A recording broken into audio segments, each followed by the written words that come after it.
experts. Do not take advice. Okay, a lot of people love to talk, but they don't really say nothing. You can drop a like and go subscribe, knowing 2-5 probably finna hate something. Chop it up about the game, give a little game, knowing you can take something. We just saying less and saying more, should've known before you in the right place. You know Jack can keep it radical. A little crazy with his take, but he gon' keep it factual. And you know he been a fan of wrestling since attitude. We ain't here to be the ones you playing with. Red steady dropping gems only for relationships. We ain't never thinking Liam Neeson if you take it. Come and tap in with your favorites. Hey, we gon' talk about your latest.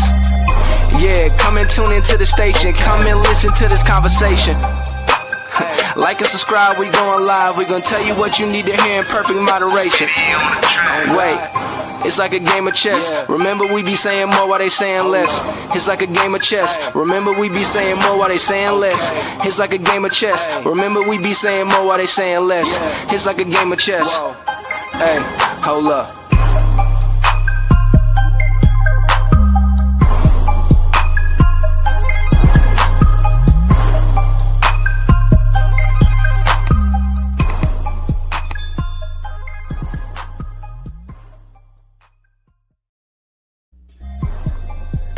And welcome to Say Less, Say More, the trio that you never knew you needed. And of course, Say Less, Say More was heaven sent. Heaven sent. Today, we're going to get into a bunch of topics as we always do. We're going to start it off with a little Oscar, hit it off with some WWE. Tap into the Joe Budden podcast. Joe Budden podcast. Jack's got hot takes. I got hate. Let's get right to it. I got the game with me. San Francisco hat is intact. He is the one and only El Residente. And even he was heaven sent. Even I was heaven sent. To the right of me, probably your left, but I'm not too sure. We got the one and only Jack? Yeah, sick Jack. Antihistamine needing Jack. Vapor rub Jack. All right. You know what I'm saying? He is also known as Jackie Range, Jackie Uso, something Mandingo, all the things. You know what I'm saying? Vapor rub Jack. Vapor rub Jack. You know what I'm saying? Flim Jack. Flim Jack. Jack season. Jack off. You know what I'm saying? Whoa. Let's get right into it. All right, of course we got to check in, you guys. Let's start off the check in. Let's get right into it as he walks away from like, what are we doing, Logical? I had to update. I had to get my light. So of course, you know what I mean. We go to start every podcast off with a check-in. That's our way for those of you that haven't watched before for us to let you know what's going on in our world. So El Residente, take it away. What up, gang? How y'all doing? Of course, it's me, Rajon, a.k.a. El Residente. Glad to be here. Shout out to the fellas. Last week was a really interesting week. I was in Washington, D.C. for the Foundations on the Hill, so I got to advocate with my local legislators about, federal legislators about the things that are impacting philanthropy throughout the country. And the main message was that, listen, like, we need people who give money away to people to give money away to whom they want to give it to, without the government trying to step in and sort of dictate that. So that was a big thing there. My wife came out. We actually ended up making a little mini vacation trip, hang out on the wharf. If you have not been to the wharf in Washington, D.C., you need to do so. Beautiful scenery, great food, great vibes, and then, like, literally everything you'd want to do is probably there. So I'm just glad to be back home. I literally just walked in my house 10 minutes ago. So I'm glad to be home for another 5 days before I head out again. So that's it. That's for me. What's up with you, Jack? I'm pissed off because Rez pissed me off about 10 minutes ago. So we're just having a good pod today. Fuck you. What? That's all that's going on. Ain't nothing else going on. So can I just say that when these things happen, could you just notice? I just want, like, the fan base to notice, like, how I react to these things. Just want to put it out there. There you go. All right. What's up with you, 2-5? Hey, so all I can say is all is well here on this side of the Alamo. As you Yeah. can see, the Let's Go 210 is back. You know what I'm Oh, saying? he's So back at I'm back in the home. house. You know what I'm saying? Got everything set up just about. I got my command strips on the wall, so the next time y'all see me, I have more background. You know what I'm saying? We getting it popping. You know what I'm saying? It's Nice. hot as hell down here. You know what I'm Is it? saying? Yeah. I have my house at like 68 because I'm sick, so I can't feel anything but cold air. Like I feel bad for everybody else in this house, but I have it at 60. Yeah. I've been If I go outside to take out the trash one more time, I'm gonna come back your color. You know what I'm saying? That's what's going on out here in these Alamo streets. It's hot. The Even sun 2.5 is was heavy beaming. percent. The sun is disrespectful, and all I got is one question for the sun: why are you like this? I'm a red-blooded man. Why are you like this? All right, so let's get right into it, y'all. Sinners walked away with awards. Michael B. Jordan has started Yeah. the foundation of his statue. Yeah. So, Yeah. guys, how are we feeling about the Oscars? And never mind, I'll get back to that later. Go ahead. All right. How we feeling All right, about the let's Oscars? Go ahead, Jack. You the movie guy. Go ahead. I feel like the Oscars did exactly what I wanted them to do. We didn't get color purple. We won in major categories that were necessary. Yeah. Did not get best director. However, we got best original screenplay. Yeah. And a lot of people don't understand how important that really is. Like that actually might be more important than best director because that's Ryan's words were honored at the Oscar. Yeah. Like him putting together his ideas on a piece of paper, that was honored. And for it to be original and black and all this other stuff, it was amazing. Michael B. Jordan got best actor. I got up like we won the Super Bowl. It was very excited. I woke my son up. I was screaming. Yeah, man. I mean, one battle after another got a few things here and there, but I mean, I know that this segment is about the Oscars, but I personally am just excited to know that Michael B. Jordan got the dub. Yeah. Sinners got the dub that we needed it to. Also won for cinematography, yeah. Which I don't know if a lot of people know this, but when Sinners first came out, I really wanted everybody to go and experience it in the theater because in the theaters, you were able to see the ratios change in the movie. So as certain things were happening, mainly the big scene that you can tell the difference is when the vampires finally come into the juke, you can see the ratio open up and the screen opens. It's really dope. So watching that at home, you don't get the same experience. So this is another reason why I think we should keep movie theaters open. However, Oscars were good. Everybody won that was supposed to. Delroy, we wanted Delroy to win, but Sean Penn made me hate him. And if you act and make me hate you and you're I Am Sam, I think that's Oscar worthy. So yeah, Sean Penn, I mean, to that point, and I definitely going to reflect on the whole thing, but Sean Penn's role, he could have easily been the main actor in one battle after another just based on screen time. Like he could have been the main character just based on screen time and based on how much of the story actually ran through him. Delroy, the story didn't run through him, so I had no issues with Delroy with that one there. I thought the one that they really got wrong was Tiana Taylor, and the weapons and Amy Madigan. I thought that was the one they got wrong. I thought Tiana should have got that one. Though I think the same argument, like you could make the argument that Tiana wasn't on the screen as much as this other lady was, and I didn't watch Weapons, so I didn't have a good critique of that. Jack, you also mentioned, that the right awards, the right places won. If for most part, I 100% agree. I'm actually going to watch Frankenstein tonight. I started it last night and fell asleep because I hurt my wrist yesterday, and life has just been really rough yesterday since I hurt my wrist. But so I'm watching Frankenstein tonight because they won a lot of awards.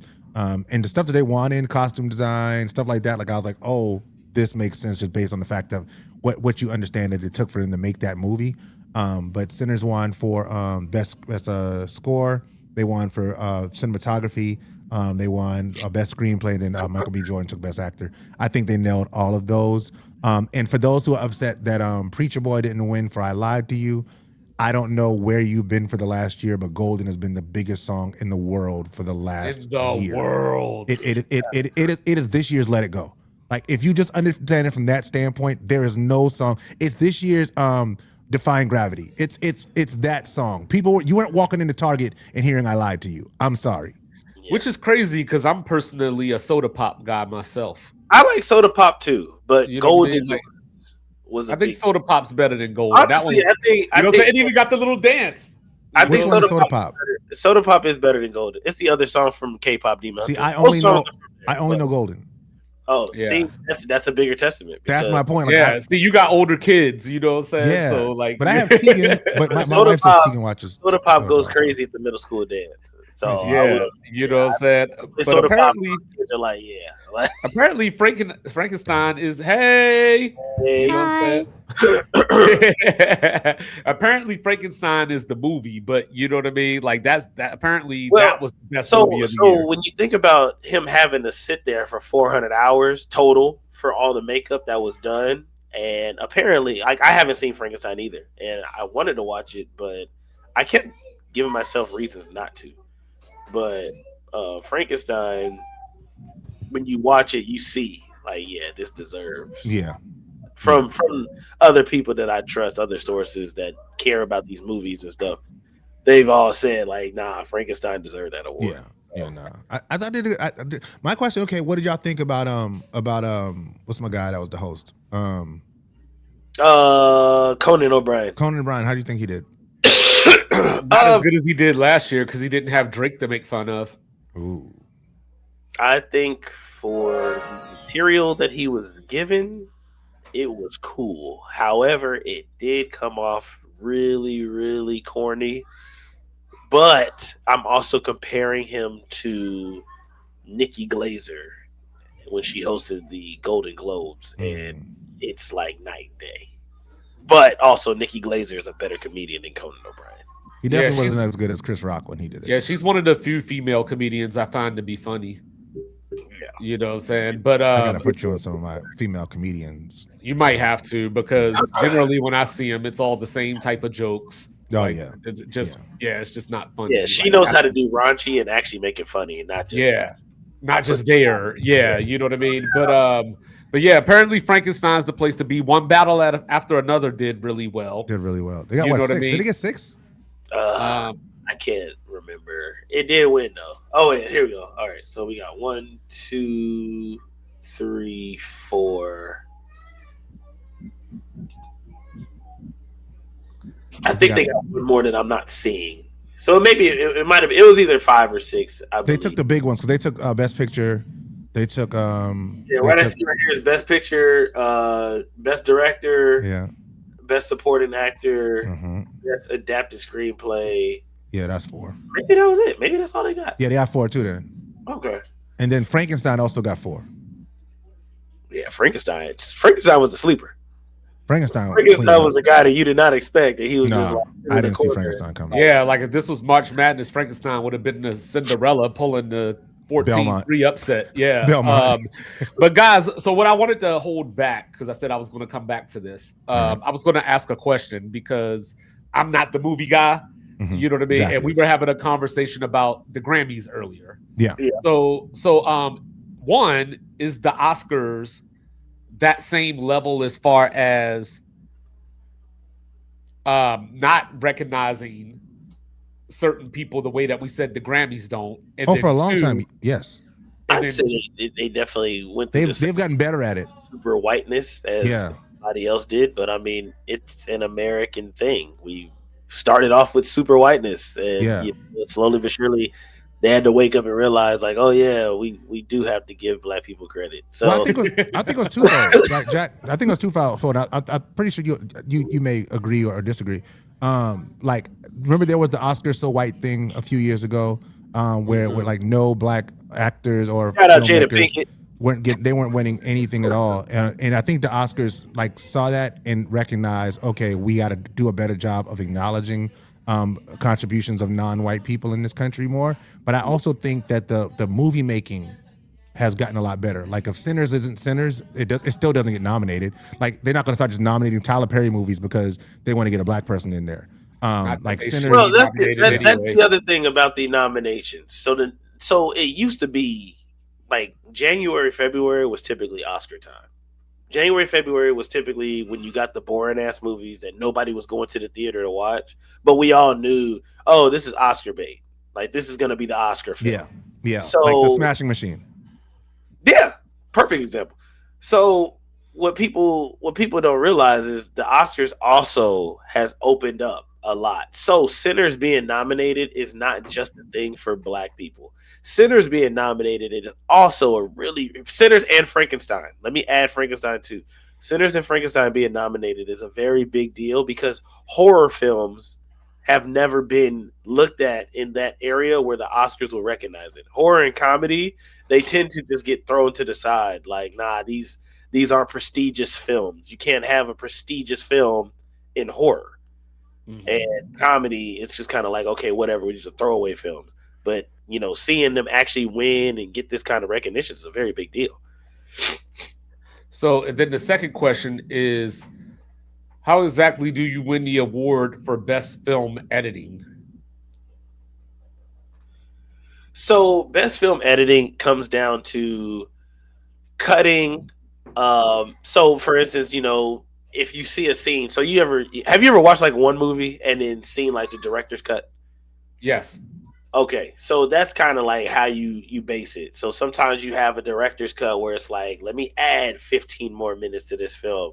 And then you have the theatrical cut that takes off that 15 minutes. It's also based off of how long they make the scenes go, how the transitions work. Did the scene feel like it flowed effortlessly into the next scene?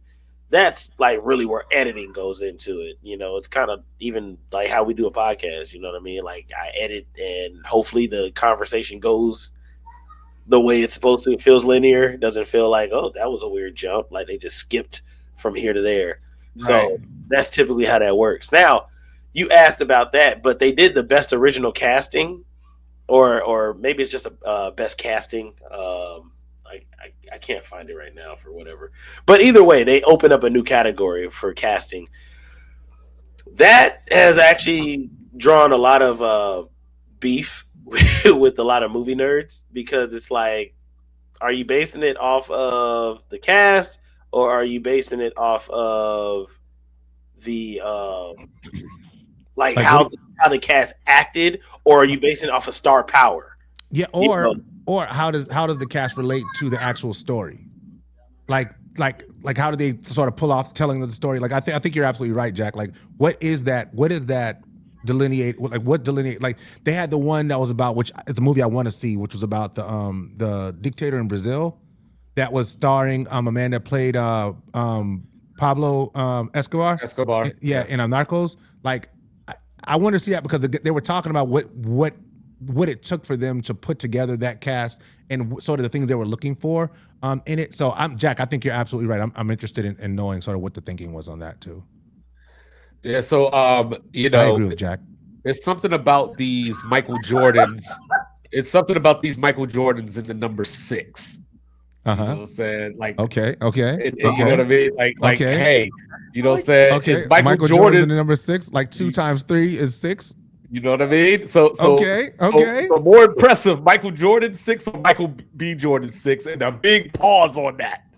Okay, so I would say big pause because if you put Michael B. Jordan and Michael Jordan's height together, it's 666. So there's a bunch of sixes going on here. But numerology. You know what I mean? But I agree with Jack. I would say that I would say that Michael B. Jordan 6 is a little more important. Only because Michael Jordan 6 is dope and we know why, you know, never lost, yada yada yada, 3-3. But there's a dude that got 11. There's another guy that has 5. Actually, there's a couple guys that have 5. So Robert Ory shout out with the 7. 7, you know. So I feel like Michael B. Jordan 6 is something that goes all the way from, you know, the start of this, you know, back to the 20s. You know, this is a very big deal to be the 6th Black man to win this award ever. It's a very, very big deal. And people don't think about who he was nominated against. Yeah, Right. Leo. Yeah, Timothy Chalamet. Yeah. It was a big deal. Heavy hitters. So with that being said, Briz, you know, since you guys, like I said, are more into the movies than I am, yeah. you know what I'm saying? I guess the way I can word this is, who's the next in the chamber? I don't know. So if trends hold, right? If trends hold, we're not going to get another black Oscar winner and for best male actor probably for another 10 to 15 20 years if trends hold. So I don't think that the person that is going to do it we are aware of on that level yet. Wait, I'm sorry. My daughter just interrupted me. What was the question? 2-5. Like after Michael B. Jordan's, you know, historic, you know, win, is who's next in the chamber? Is there anyone next that we could keep our eye on from the black actor standpoint to reach this type of level? I can see Damson doing it if he got the right role. The funny thing is Michael B. Jordan is next, right? So I tried to find this post, but I'm really lazy and I don't feel like going. I have way too many Facebook posts, which is another issue. But in 2014, Creed dropped the trailer. And I remember when I saw that trailer, I was like, oh, yo, I said Michael B. Jordan's going to be the guy. He's going to be our next Denzel, our next Will Smith, our next, like, Michael B. Jordan is going to be that guy. Michael B. Jordan's Heaven Sent. And it's nice to see, like, I was spot on. And I actually watched this vlog that this dude did, and him and his brother, they went to watch Creed, and in the movie theater, his brother, like on the drive, his brother was like, "Yo, I think Michael B. Jordan might be one of them. He might be one of them." So it's just funny to see, you know, like this dude that we thought like, nah, he's gonna be one of them. Like he really has shown, like, nah, he's the next guy. So I would say right now there is no next guy. He's in the role. Yeah. You know, we have our Damsons and we have Jonathan Majors. I'm going to bring him up. Yep. You know what I'm saying? And don't get me wrong, Jonathan Majors, outside of foolishness, that dude can act. He's a great actor. It won't be him. That's who I was going to bring up as like a potential. And then there's the guy, I can never say his name right, but the guy that is cast to play Blade. Oh, yeah. Oh, Mahershala Ali. Yeah, him. Like, I think like he could be Mahershala Ali. He has an Oscar. Well, I mean, as far as being he doesn't have best actor. He got it for best. Yeah, like right? being on that totem pole is what I'm talking about. Oh, yeah, but see, Mahershala Ali is, to me, he's the old guard. He's like Idris. You know, he's a part of that generation, like just one generation back. You know what I mean? Okay. Those are the dudes that are like in their 40s, you know, about to hit their 50s, so they can still be the leading guy or whatever. But you know. Damson, I think when Damson gets the right script, it's going to be him. Well, F1 was nominated, right? But F1 was a Brad Pitt vehicle.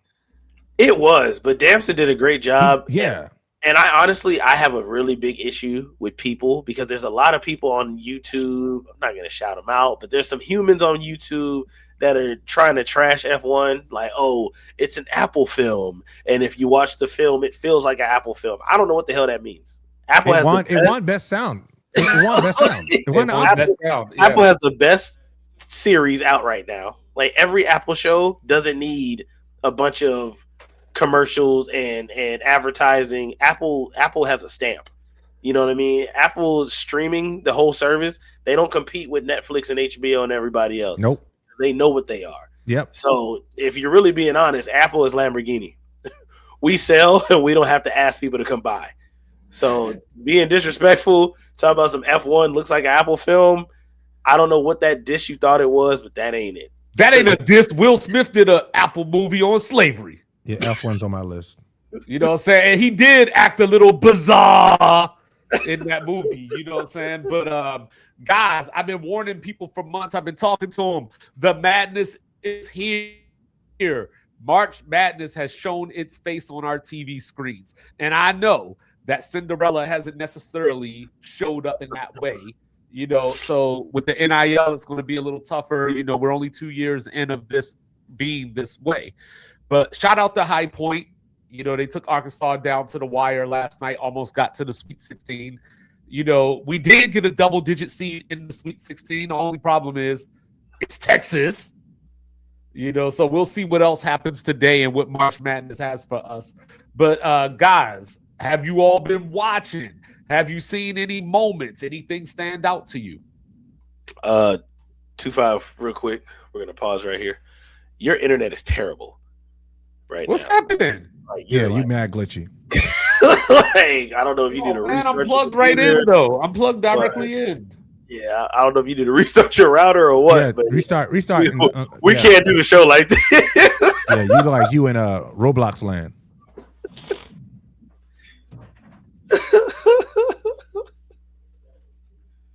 That was funny. Rez, can you pause this or no? It has to stay. Oh yeah, recorded. I can pause right here. I got you. We're back. So I've been telling everybody the madness is coming. March is upon us. It's on our screens, in our faces. You know, I know Cinderella has not necessarily shown her face this time around. This is the second straight year in a row where it looks like we're not going to have any of those bracket busters that we love, like Valparaiso, George Mason, so on and so forth. But guys, we do have an 11 seed in the Sweet 16. Unfortunately, her name is Texas. You know, we got some games today. Utah State, you know, playing against Arizona. So we'll see what happens there. But what are you seeing in March Madness? Is it enjoyable? Has anything stood out to you? What's your experience been like? So for me, I've been watching a lot of the games on the go. As I mentioned earlier, like I've literally been moving around for the last 2 weeks. Since Wednesday has not been any different. I literally watched 2 games in my car driving to and from Washington D.C. to Baltimore. Like, so it, you know, I watched a couple games at the Airbnb, and just walking from restaurant to restaurant, what I could find, what I can catch on TV. I watched the Duke Siena game was interesting. I watched the second half of that. We had no business being that close in the game to Siena, but something's going on with Cam Boozer, and I don't know exactly what it is. You know, I think that's something that stood out to me is he's going to have to play better. I want to say yesterday's game against who we played today? TCU. Against TCU, I know he went the first half with only 1 shot attempt, which I don't understand how that happens when you're. Yeah, we call that Kobe. Yeah, I don't know what's going on there. I don't know if it's that they're trying to build up everybody else's confidence in these earlier rounds, but what's happening is that our games are way closer than they need to be. Luckily, we went on a 15-0 run in the second half that sort of put the game away and made it not look as close as it actually was throughout. I enjoyed the High Point game. I watched that game, and I thought that game was really good. And they ended up winning the first one, and like you said, losing last night. Those are the games that I remember watching. What about you, 2-5? Well, for me, you know, a little bit of everything. Let me be a homer to start out. You know, my guy, Otega Owe, you know, 35, 8-7 in the first round in the overtime win against Santa Clara. Coming on the screen in a few minutes against Iowa State. Unfortunately, their best player is out, so let's see what happens. But these games are still good. Even though Cinderella hasn't necessarily made her appearance, these games are still great. That Santa Clara Kentucky game I just talked about, Santa Clara with the 3 with about 2 seconds left. Yeah, and that was crazy. Then Otega with the half court shot. Then last night we had Vanderbilt in Nebraska. You know, Vanderbilt comes in, hits a clutch shot. My Cornhuskers, you know, newest Cornhusker right here. You know, come through, hit a 3. That's right. Congratulations. Hold on. Wait. Sorry. I'm sorry. So when he says, we're gonna come back right back to sports 2-5. Yeah. But when he says my Cornhuskers, what 2-5 actually means is that he's actually been accepted into the University of Nebraska College of Journalism. So shout out to our guy. For joining. You know what I'm saying? My favorite college football player of all time, Tommy Frazier. But they did crimes together in the late 90s. but seriously, you know, and Tanner had a shot to hit a Gordon Hayward-esque shot at the buzzer that went in just like his did and came right back out. I had those flashbacks. You out there looking like Luke Kennard. Yeah, you know what I mean? Texas taking out Gonzaga, you know, Gonzaga's one of these teams every year that is it Gonzaga or Gonzaga? It's Gonzaga. No. He's from Utah, so I'm gonna take his word for it. You know what I mean? I mean, they're in Washington, but okay. And then, of course, Still. you know, obviously Duke stood out. I was telling Rez the other day that Cam Boozer, to me, he kind of has a Jokic type game. But I think that what I'm seeing is somebody that's in their head. Like, not that the pressure is getting to him per se, but this is a different level of competition where, you know, you don't have these SMUs and teams like that you're just going to roll over. These teams are here to win. Yeah. You know, Jack fell in love with the Billikens, and then the Billikens got smacked around by Michigan yesterday. So hey, Duke forever. Oh, okay. Duke forever. I mean, hey, St. Louis, we came through. We did what we had to do. It just wasn't good enough. But, you know what I'm saying, I was ready. As soon as St. Louis fell off, I put the Duke hat on. You know what I mean? Something that I know will make Rez smile. How about that choke from North Carolina? Hey, dog. Hey, listen, man. Hey, can we just 19-point lead down the drain? Joe Button Podcast. I just want to give them all the buttons. I just want to shout out. Can we just really pay homage to the great Hubert Davis for such a masterful coaching job? Can we do it, y'all? Hey, do you know what talent it takes to be up 19 points in the second half and lose? Huh? And lose to VCU at to that. VCU. Hey, guess who can no longer talk to me about VCU? Who's that? Carolina fans. Hey guys, this is a great day, dog. I'm just so happy. I'm so happy. You know, for Virginia Common. If you're gonna get one win and get knocked out in the next round, you know who you should beat before you do it? University of North Carolina. Hey, one more time. There we go. Sorry. Yeah, and for those of you keeping score at home right now, this is the first time North Carolina has ever lost in the NCAA tournament in back-to-back years in the first round. You know, there's rumors of Hubert Davis's demise. You know what I mean? So we got UConn and UCLA today. The winner of that game plays Michigan State, so that'll be a great time. For sure. Houston looks like they're in rare form, as they always are. Florida with the 59-point win, you know, over Prairie View A&M. So, sorry, my HBCUs ain't coming through this year, but you know, but there's a lot of basketball left to be played here. You know, St. John's in Kansas today. You know, like, I'm here for all of it. But guys, speaking of basketball, it looks like the NBA is finally going to have that expansion vote. You know, Seattle, Vegas on the table, one of Memphis, New Orleans, or Minnesota to the east. Are we here for expansion, or do we want the conversation to stop? Anything that brings the Seattle Supersonics back, I think that's dope. I lived in Seattle for 3 years. The fans deserve a team out there. They genuinely care. So I'm here for it. I agree that Seattle deserves a team. I do not agree that the NBA deserves more teams. I think I've been on the retraction and relegation train for a while now. I definitely think that the NBA has become as watered down as it is because there are too many teams and there are not enough good players to make all those teams interesting. And so I would actually be in favor of a system where, yes, other places could vie for NBA franchises, but I think there should be a second tier of teams that you can be relegated to if, you know, your team has a sustained period of awfulness. And you should be relegated to a lower division of pro sports, but that's another question for another day. But I am happy for Seattle and Vegas, right? Is Vegas the other team? Yeah, that's who's being discussed. Yeah, so I would be happy if they got teams. It's just I'd be saddened the fact that there's more teams in NBA. We don't need more teams in NBA. I got a couple of different thoughts. So like, I got a solution. Send the Mavericks to Vegas, send the Pelicans to Seattle, call it a day. You know, on top of that.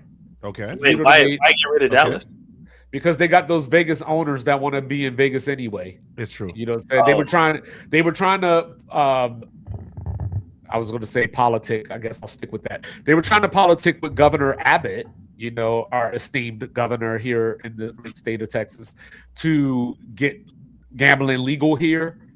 And it doesn't look like that's probably ever going to be a thing, or at least not for a very long time. So that's just been my own little conspiracy theory that, they're going to try to uproot and move. Because there's been rumors that Mark Cuban is trying to buy it back. Yeah, I'm about to say trying to come back now, right? Yeah, that goes to my conspiracy. You know what I'm saying? Because he's getting word that they might be trying to move to Vegas, so he's trying to step in and stop that. That's just my own 2-5 conspiracy, though. But to your point, Rez and Jack, said I get your input on this too. People keep telling me this is the most talented era of the NBA. The players are better today. They're more skilled. There's more skilled players. So why not? So in one vein, we have more talent, but you guys are saying no, there's not enough talent to have two explanations. A serious question. I say this as a person who does not watch basketball, right? Not on a regular basis. Not enough to have a legit conversation with you. But when people say basketball players today are more talented, what does that mean?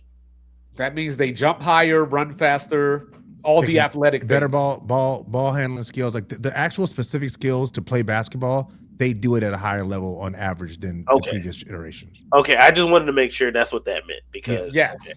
So that doesn't mean they're better players, though. Do you know what they don't have? That they don't have a great player. They don't have heart. They don't have heart. Well, yeah, they definitely don't have heart. But I believe that the problem is, for one, they don't have fundamentals. So nobody has footwork. Everybody travels. And this is for me watching highlights and a couple games here and there, but everybody travels. Nobody has footwork. Dude, what is a pivot foot? Is that a thing anymore? Is there a pivot? NBA threw that in the trash. Dog, pivot foot and the whatever that I'm going to catch the ball, that I'm going to jump back 2 steps and take a 3-pointer is. Yeah, the James Harden effect. Yeah. Those things. Oh my God. Because it's just dudes really being there. Okay, so is it bad players or bad basketball? It's bad basketball. Bad basketball. I think basketball. I think the game would be 10 times more fun for us to watch if they just simply called travel, called double dribble, just officiated the game the right way. No, positionless basketball as well, though. I think positionless basketball has killed the NBA too. Okay. Yeah. We got dudes that are 7'2" standing at the 3-point line waiting to take shots. Yeah, we have people driving all the way to the lane. But can Jokic? Hey, Jack, can you do me? I mean, not Jack. 2-5. Can you do me a favor real quick? Can you look up how many 3-pointers were shot in last night's Charlotte Hornets versus Memphis Grizzlies game? There had to be at least 50 shots, 50 3-point shots last night. Isn't that the average? Don't they average 48, 52 shots a game or something like that? I'm serious. Well, I know last year Boston averaged 43 by themselves. Okay, I was about to say, I remember Boston literally, that was the team that it was either make their shots or they're not. So they both. So last night, the game that Rez is referencing, the teams combined for 89 3-point attempts. Doug. Oh my God. Doug. Literally. Yeah. Charlotte my brother 46 and Memphis took 43. Me and my brother were just sitting there Doug, everybody's just jacking threes up, Doug. This is not. Is anybody gonna go inside the lane? If they'll get inside the lane, they'll just throw the ball right back out. It was crazy to watch. Nobody wants to sit and watch that for 82 games. Nobody, dog. All right, so hold up. Before we go there, before we continue, I'm gonna ask y'all a question since y'all brought this up. How many teams currently in the NBA do you think attempt less than 30 3-pointers a game? Just give me a number. Less than 30? Yeah. I would say between 3 and 5 teams. What you think, Jack? Less than 30? 0. The answer is Jack. The answer is 0. No team attempts less than 30 3-point attempts a game this season. So 2-5, just because I just wanted to look this up. That was good. It's me off. I agree with Jack. Michael Jordan took 52 threes in his rookie season. All season. 52 threes. Shit, Con Knipples hit like close to 250 already. Not attempted. Like, Yo, shout out to Con Knipple last night, dog. Really loved the way you coached him. He took Uh-oh. Internet. he took 52 threes his rookie season. All right, how much did he take a second year? No, his final season he took 126. That's crazy. So it went from 52 to 126 at the end of his career. I didn't look at the Wizards. Hold on, I can pull that up real quick. What I said 2.5 was he took 52. I heard threes. you. I just hit the wrong back. I hit the back button on the wrong screen. Oh, good. So for the Wizards, for the Wizard year, his last year at the Wizards, he took 55 threes. And look, and we got about 10 or 11 games left in the season, right? Con Knipple, and I'm only picking on him because he just broke the rookie record for 3-point makes in a season. But we got 10 or 11 games left, and he's attempted 560 3-pointers this season. 560 3-pointers. That's insane, bro. But he's shooting them at 43%, so I can't be mad. You know what I mean? To some degree, you know what I mean. But the problem if he's shooting at 40, that's good. Yeah, because that's. But the problem is that everybody else is shooting them too. Like generally speaking, you know, you had your Reggie Miller or someone of that ilk. But then you had your Dale Davises and your Derek McKees that was attacking the paint. So Reggie stood out in that way. But now it's like, I don't even know who the best teams are besides, I guess you got Oklahoma City and San Antonio, obviously. But for the rest of the league, it's like, how many of y'all are good at making the playoffs just because you're shooting so many threes? Yeah. Yeah. And you're just winning a 3-point contest. Yep. It's true. You know what I mean? But guys, before we get out of sports, how about those NFL players getting the smacketh down, layeth upon their candy asses? Yo, that was wild. Hey, yo. So I watched that game this morning. I watched two of them. Okay. I watched the one with the NFL versus the NFL. So it was like Jalen and Tom Brady versus Joe Burrow and JD5. That was pretty cool, right?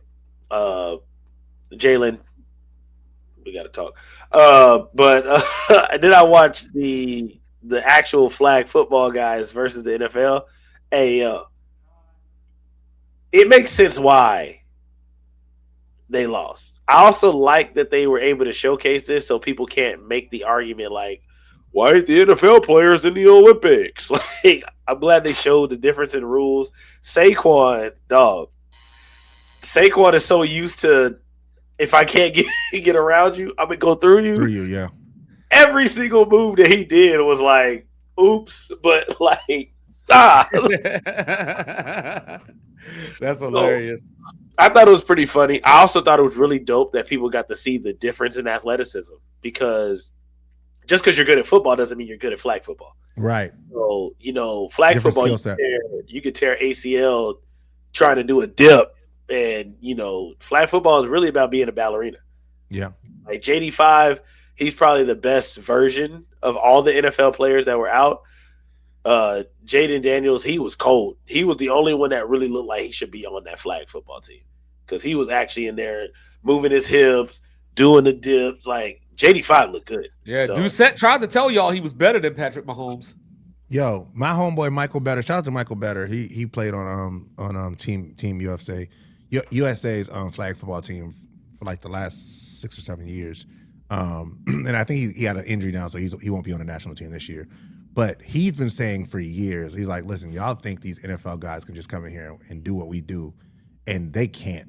Like, they cannot just walk in here. It's a completely different skill set. Like, back to your point about Saquon, like, you have just running somebody over as an option in NFL football. You don't have that in flag football. Like, that's not a thing. You know, you got Von Miller, who, you know, amazing athlete, can do amazing things, but his number one skill is hitting you very, very, very hard. And if I can't hit you very, very, very hard, and I just have to be a tactician and make sure I reach for that flag and still maintain the speed and ability to pull back like it's a completely different thing. So it's gonna be an adjustment period. I think I think we'll get to a point where NFL players will be able to do it, but they're gonna have to train for flag football to get there. It won't be just, hey, just take off the helmet and put on the flag and just go do it. Right. Yeah. You know what I'm saying? Like, side note. Oh, go ahead. Just a quick side note, because I did LeBron. I mean, I did Michael Jordan. LeBron, his first season, 217 3-pointers attempted. The biggest year that he did it was 2021, 448. So, yeah. Yeah, and theoretically speaking, a guy like LeBron James should never take 448 3-pointers in a season. But let me tell you something that I would never do. I would never have somebody tell me that they're going to bury me next to my daddy, and my response is, "You're old." I would also probably, not have the writers take my side and say, you can make fun of my dad, or you can make fun of his dad, but he can't make fun of me in any type of way. Or you can't make fun of his dog. Yeah, because apparently Roman was supposed to talk about their dog. Yeah, I feel like Roman was definitely supposed to say something about the dead dog, and then it started to look like CM Punk. Wait, where did the dog intel come from? I didn't catch that. CM Punk doesn't have kids, so him and AJ Lee's dog was like their son. So their dog just died like a couple of months back or something like that. So when he said, "I'm gonna bury you next to your dad," Roman was supposed to come back the next week and say, "Yeah, I'm gonna bury blah blah blah." That's why bury you next to Larry. Yeah, there you go, Larry. That's why Larry's gone. But that's crazy. There has been talk. There has been talk that CM Punk is a hoe, and CM Punk doesn't. He uses backstage politics, and I'm believing that that's probably something that he did do. Where he's like, "Nah, please don't have him say that about my dog." So he stole off on him because he's old. Well, I think it goes back to commitment, right? Because it shows to some degree, and I'm not saying this is a good thing, but I guess it shows that Roman is open to like, yo, this is just wrestling. This ain't serious. We gonna do whatever we got to do to get the heat on this. And CM Punk is like, not my dog though, dog. Like, no, you can't. No, I ain't willing to go that far. Can we take it a little step further? Go for it. There's a book called White Fragility. Do we need music for the segment? I think it's a little crazy that black people are able to just kind of, we roll with the punches, dog. And I know there's some women that are not black, whatever. People of color, whatever you want to utilize. I just think it's crazy that when asked to perform a certain way, we tend to, okay, cool. But when white people got a bend just a little bit, they're like, well, what? Well, why? So CM Punk supposed to keep it wrestling, keep it promo, keep it business. I can make fun of his dad, but please don't talk about my dog. Please, it's kind of like AJ got her mental health issues too, so . Well, I told you. I don't know if I said it on the pod, but I know I told y'all. I think that they both were junkies. That's crazy. Not the straight edge superstar.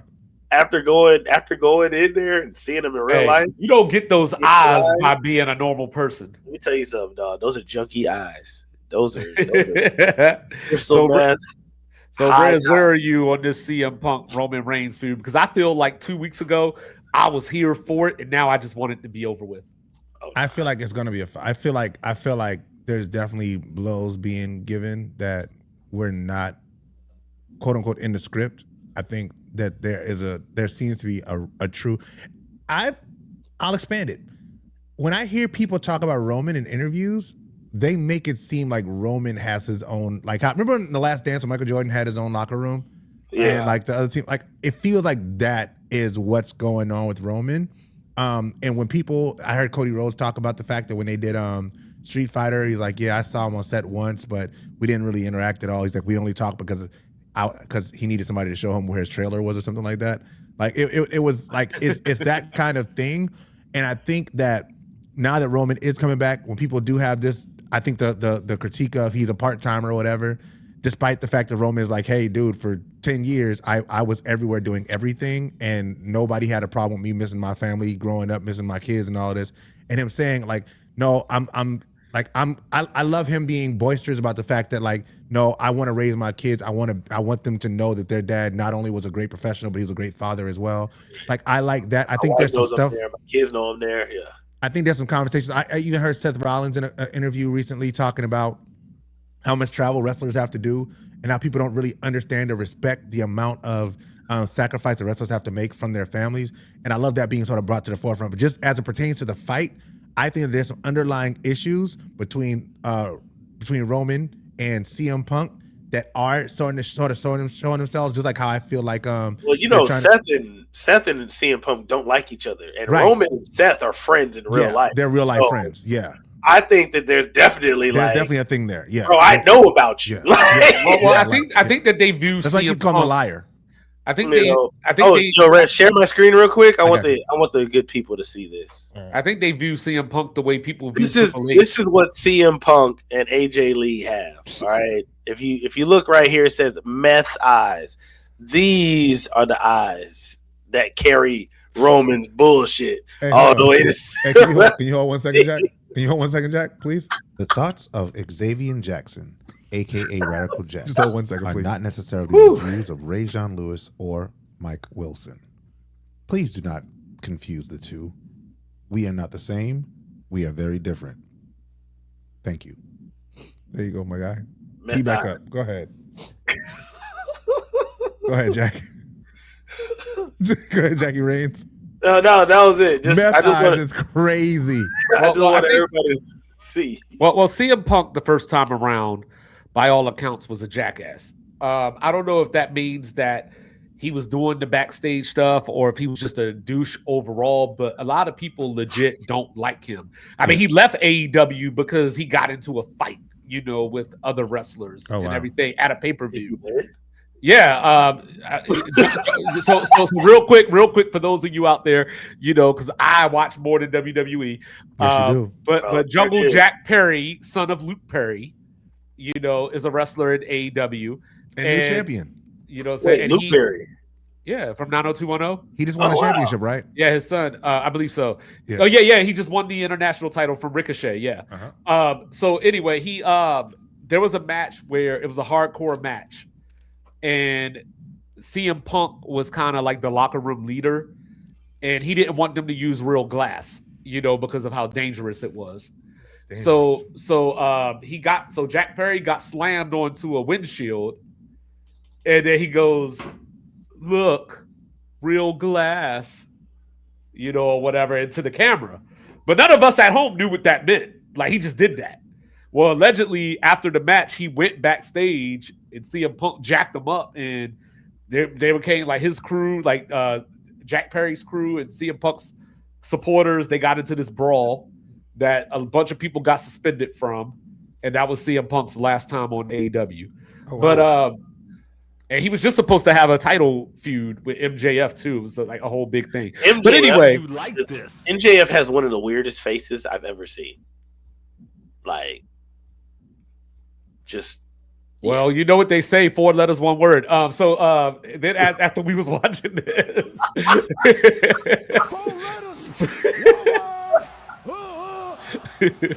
So I think people view CM Punk the way that fans view Triple H back in the day. Like, you don't want to give up your spot. You don't want to put nobody over. You're not really like burying everybody. So CM Punk, when I watch these promos, it's almost as if CM Punk is out there on some Roman Reigns is a myth and I'm going to tear you down. And Roman is on some, hey, this ain't supposed to be going like this. Right. That's a really good call there. I got something for that. Okay. All right. Oh, word. You know what I'm saying? Disappearing act. That's cool, man. I like that. Danhausen. Danhausen. I think you're right. I think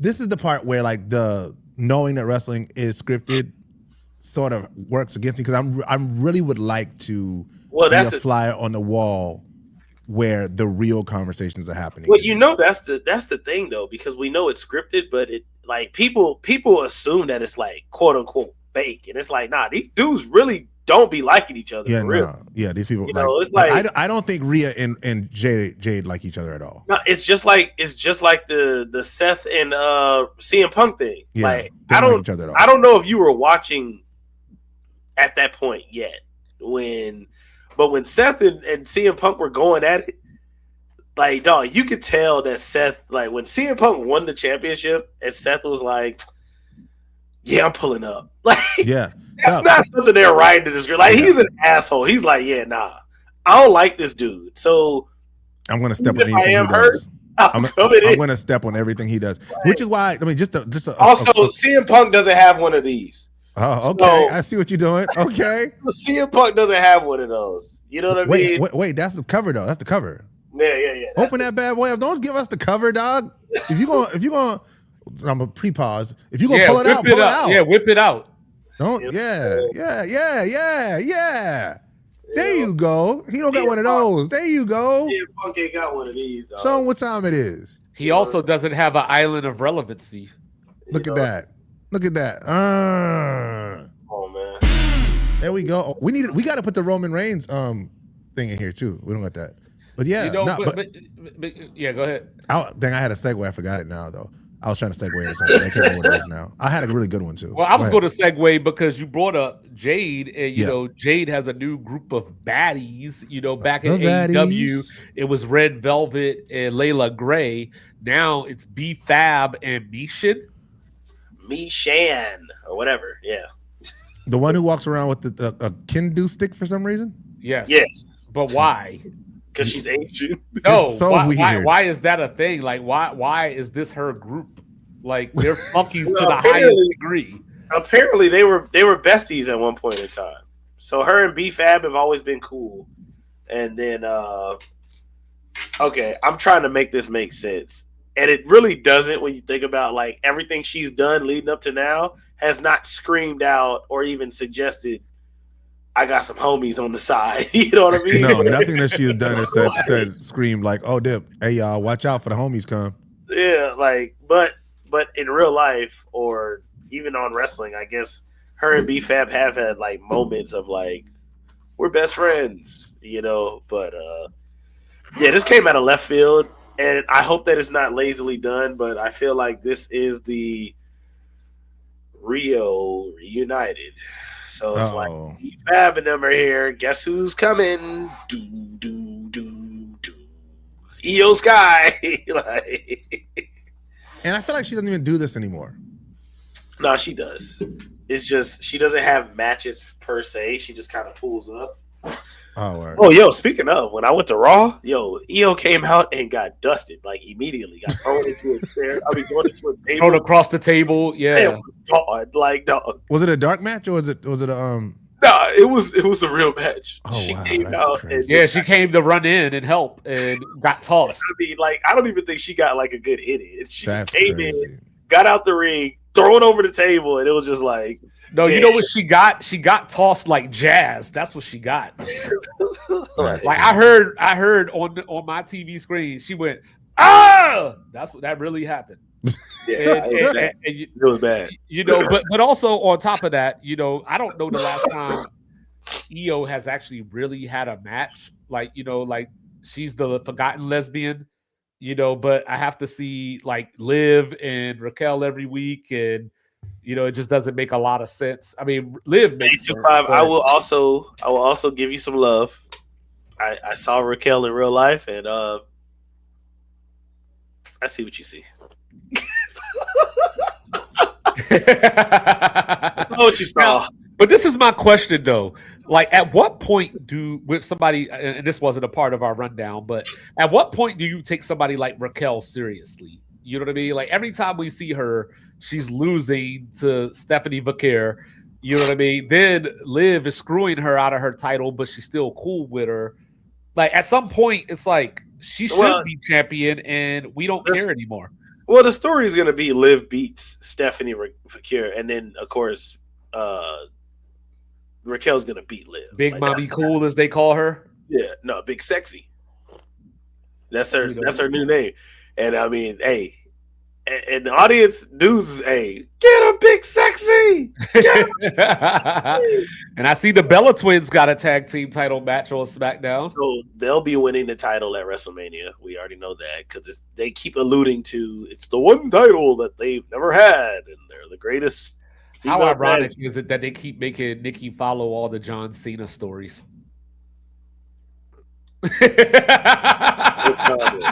But guys, some people say the fact that I still watch wrestling makes me very immature. But does their music make them immature? Wait, before we do that, because you're right. Great segue. There's something we did not talk about that we have to talk about. Hold on, wait. He just pulled the Seth Rollins CM Punk on me. I must in this case because we are overlooking the biggest moment of 2026 by not talking about it. Oh. Which goes back to my segue. I was saying Seth Rollins, it's good to see him. I'm waiting to see him in fighting form. But Seth Rollins set up the biggest moment of 2026 on Monday night. We did not talk about Oba. We did not talk about Oba coming down and hey, that's Journey's favorite. Putting Brock on his back. Yeah. And of course, 2-5 is the one person in the world that didn't like it. Oh my gosh. My gosh. It was nuts. Because it was a great moment, but I feel like those are the moments that the match should expose. Like, up until WrestleMania, it's supposed to be the beast incarnate. And here comes this young rookie that is a beast. Like, can he dethrone and take the title of beast from Brock Lesnar? And now it's like, y'all just wasted this. Do it again at WrestleMania. It was a great moment. No, it was an absolute great moment. I look at it like Brock was tired because he was suplexing 15 dudes. Jack's turn. Yeah. But also, I mean, I kind of like what it can set up in potential for.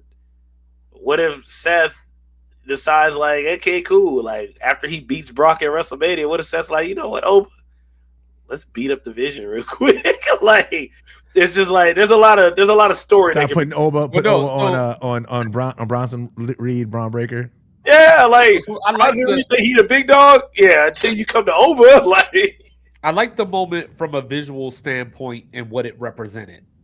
You know what I mean? I just felt that it's like back in the day there used to be this saying where the wrestler champion would come out.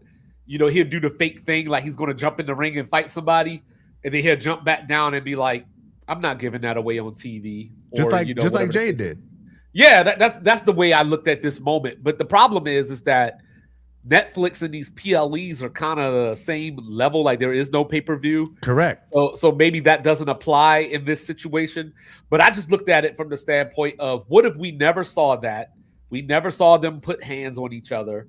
They come out at WrestleMania with a banger, and then Oba does that. Stands over Brock Lesnar as the ref is raising his arm. You know what I'm saying? Like, I just feel like that's a more powerful moment. That would up. Yeah, I think if he would have had Oba just come out and they did like a stare down sort of circle what they did they did at Royal Rumble, I think there's build up there, but I think you could also make an argument they already did it at the Royal Rumble. That's true. You know what I mean? But like I think but Brock had the open challenge. So right, that was my thing. Like, why did he Well, I think Oba just walking out there, getting in his face, pointing at the WrestleMania sign, and then walking out. Yeah, no, he don't even got to talk. Just point and walk out. Yeah. And then Brock just stands there looking confused or something along those lines. It's like, has the Beast met his match? My brain goes to this. Now, is it like, can they have Brock win the match at WrestleMania after that just happened? Like, no, he has to. Can you? You can have him win, obviously, but it wouldn't be the right decision. It's not the right. Yeah, and honestly, for Oba to work, he has to win. He has to win. He has to be the dominant figure. Yeah. Yeah, it doesn't make sense. Yeah, he just. But then again, I mean, losing to Brock Lesnar isn't the worst. You know what I mean? And also, you got to remember that Brock is passing the torch of big brawling super villain. Destroyer. But that's the problem. Yeah. That's the problem where we know too much, because you remember we were just talking about a couple of days ago how it was like Brock doesn't want to lose until his final match. He doesn't. He does not. So, He doesn't like, want I to don't lose his think final that's match. true though. He doesn't want to lose his final match. I don't think he wants to lose his final match, but I don't think he cares about losing in between that. Well, Brock You gotta definitely also is one of the remember guys he's that the makes one. everybody like he doesn't have a problem putting the youth over. You know what I mean? Right. Like, because he made Oba look like $1 million right there. Yeah, he pays it forward just like Dwayne did. Him and The Rock had that match at SummerSlam, and The Rock, hey, here you go, bro. Like, you got it. You know. All right. So as I was saying before, Hey, Jack, at 2-5, do you think that we got to mature out of our music? maybe. So look, I'm gonna tell you, I've matured out of my music. You know what I'm saying? Yeah. Because growing up, you know, I was listening to all the Mobb Deeps, you know, Yeah. all the Wu-Tangs and All the these Stack and this Bundles. type of stuff. that good stuff. Yeah, that stack bundles, if you will. And then, you know what I mean? And then, like now, as Until I sit last here year. looking 45 dead in the face, you know, I'm just like, yo, why am I complaining about violence in our communities? I'm a red-blooded And man. I'm listening to people talk about killing people in our communities. Yeah. There we go. You know what I mean? Why am I listening to? Why do I want my daughters to be respectful women that carry themselves with grace and class? And I'm sitting up here listening to Cardi B talking about her WAP and all that kind of stuff like that. Yeah. Now I know that's not popular. I know that makes me sound like the old guy, but you know what I mean? But it's just one of those things, as you know, you are what you consume. And, you know, so from that standpoint, I'm not saying like turn rap music away, but a lot of people live through this. A lot of people use these people as role models. And I saw a video yesterday where the dude went up to, you know, his ops. I don't know if I'm allowed to use that word as an old guy, but he went to the crib of his ops and knocked on the door and got shot. Okay. And, you know, and people are like, You watched oh it? yeah, you should have known better, and like all this kind of stuff. And I'm like, yeah, because that's the message. Wait, hold on. He knocked on the door? Yeah, he went to the dude's house, like you know what I'm saying? It was like just showed up, like you know what I'm saying? And then, That was smart. I Is know, Rodney home? Well, what we're not going to do, Jack, is we're not going to victim blame. But you, Hey, I am a victim blamer. Okay. Is Rodney home? I am his opposition. If you leave your car You unlocked, deserve to get shot. But I've seen these videos, and you know, hopefully I never find myself on the wrong side of O Block. You know what I'm saying? Because I know Steven Jackson could go there, but I can't. But Yeah. you know what I'm saying? But I've seen these dudes like standing on top of people's graves and like rapping at them and like just all this kind of stuff. And it's just kind of like, why does this have an avenue to be consumed? Ooh, Jack, I think this is a tee up for you. so it has an avenue to be consumed because we haven't required anybody to be better.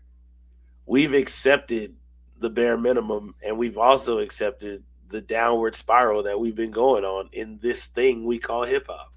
You know, at one point, what was the best thing that worked for rappers? You had to be dope, and then you had to sell like the character or whoever you were. But first, it was like, yo, are you dope? Now, oh, he's got clout. Oh, okay. He's a killer. Yeah, Blueface. He's that one guy that whatever. Oh, yo, have you heard the song? And then it dropped. Tatiana's everywhere. Yeah. You know what I mean? Yeah. Don't matter because yeah, Blueface. He was on such and such podcast, and we seen him do this. Or Lil Durk. Lil Durk's a better example because he actually is commercially successful. Yeah. Dirk is not good, but And he's caught up in a murder for hire situation right Well, now. yeah. So okay, let's even use that, right? Yeah. Lil Durk and King Von, right? People Yeah. are like, yo, they're real. They're real. They live their lyrics. They're real. So being real is more important than anything else in hip hop. It doesn't matter how good you are, but are you living your life? Are you living the lyrics that you put out there? Yeah. And the negativity is the thing that, for whatever reason, I'm not blaming this on anybody, but for some reason, the negativity is the thing that people want to grasp to, and they gravitate And towards. rest in peace, King Von. I didn't know we had the same birthday. Yeah. I'll I ain't saying rest in peace to no terrible human like that. I'll double down on what you were saying, Jack, and just say that they definitely decommodified like talent. It's the same way that they're like decommodifying having intelligence or having education. Like we are living in a society that just wants everybody to resort to the mean, and be as average as possible.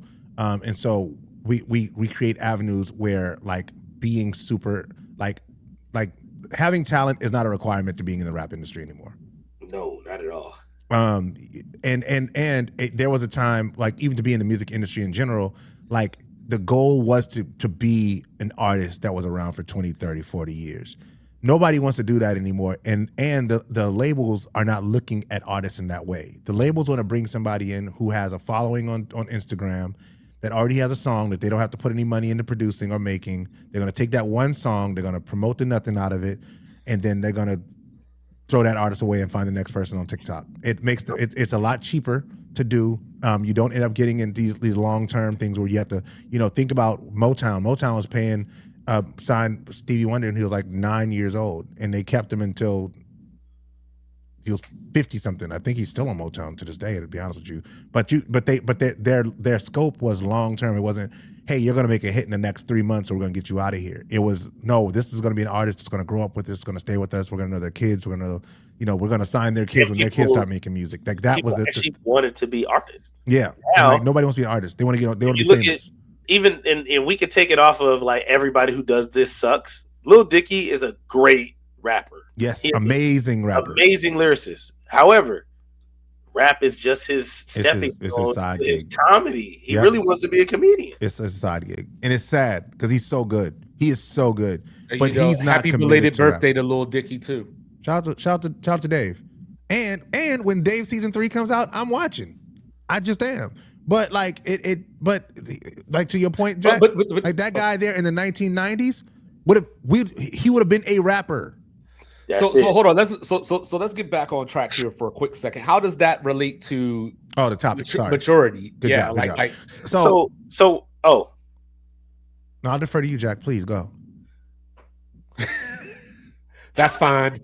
So when I look at it, as far as the maturity in music goes, there's certain songs that I just don't like listening to anymore. Like I can be in a mood and I'll go through my Kevin Gates phase, but waking up every day, going to work and stuff like that, like I'm not trying to hear White Tan or Murder for Hire, or you know what I mean? Like I'm not trying to wake up every day and put this into my system. Yeah. You know what I mean? Like, yeah. And me and my wife, we don't agree on this at all, right? Like she still listens to like all that foolishness, like whatever you could think of in your head right now that she with that stuff. Yeah. I personally, I'm either listening to talk radio, silence, or like jazz. Yeah. And I went through a phase where I was just listening to like classical music or Justice. Yeah. Or listen to a book. Yeah. Yeah. I went through something similar. I remember like I love Jay-Z, and like those who know me like know how I feel about Jay-Z as a rapper and like just rap music in general. But I was listening to like a radio one day, and a song came on by Jeremiah, and it's like, I want to rub your body or something like that. And I remember hearing my 2-year-old son RJ singing, I want to rub your body in the back seat. And I was like, yeah, we can't do this. So I immediately was like, yeah, I'm not listening to this stuff with my kids in the car anymore. Your body. Yeah, that one. And I was like, oh no, like this isn't what I want for my kids. So that was the first thing that really started to mature me out of listening to stuff with my kids around. And then I started asking myself, if I wouldn't want to listen to it with my kids around, why am I listening to it without my kids around?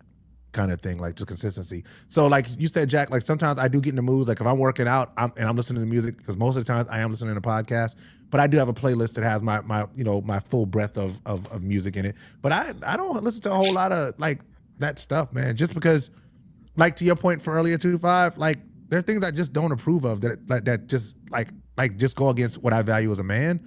So I try not to, endorse music that sort of advocates for those things. And people also don't think about the fact that, like, no matter how cool you are, how strong-willed you are, blah, blah, blah, insert adjective, when you listen to that stuff, it gets into your spirit. It does. For sure. Well, a lot of these dudes are, I don't want to be that guy, saying usually this is Rez's space, but, a lot of these guys, are in marriages and all these type of things. And they're still talking about like being on the road, banging all the girls. And like, you know what I mean? Like, hey, I'm in the club doing this and doing that.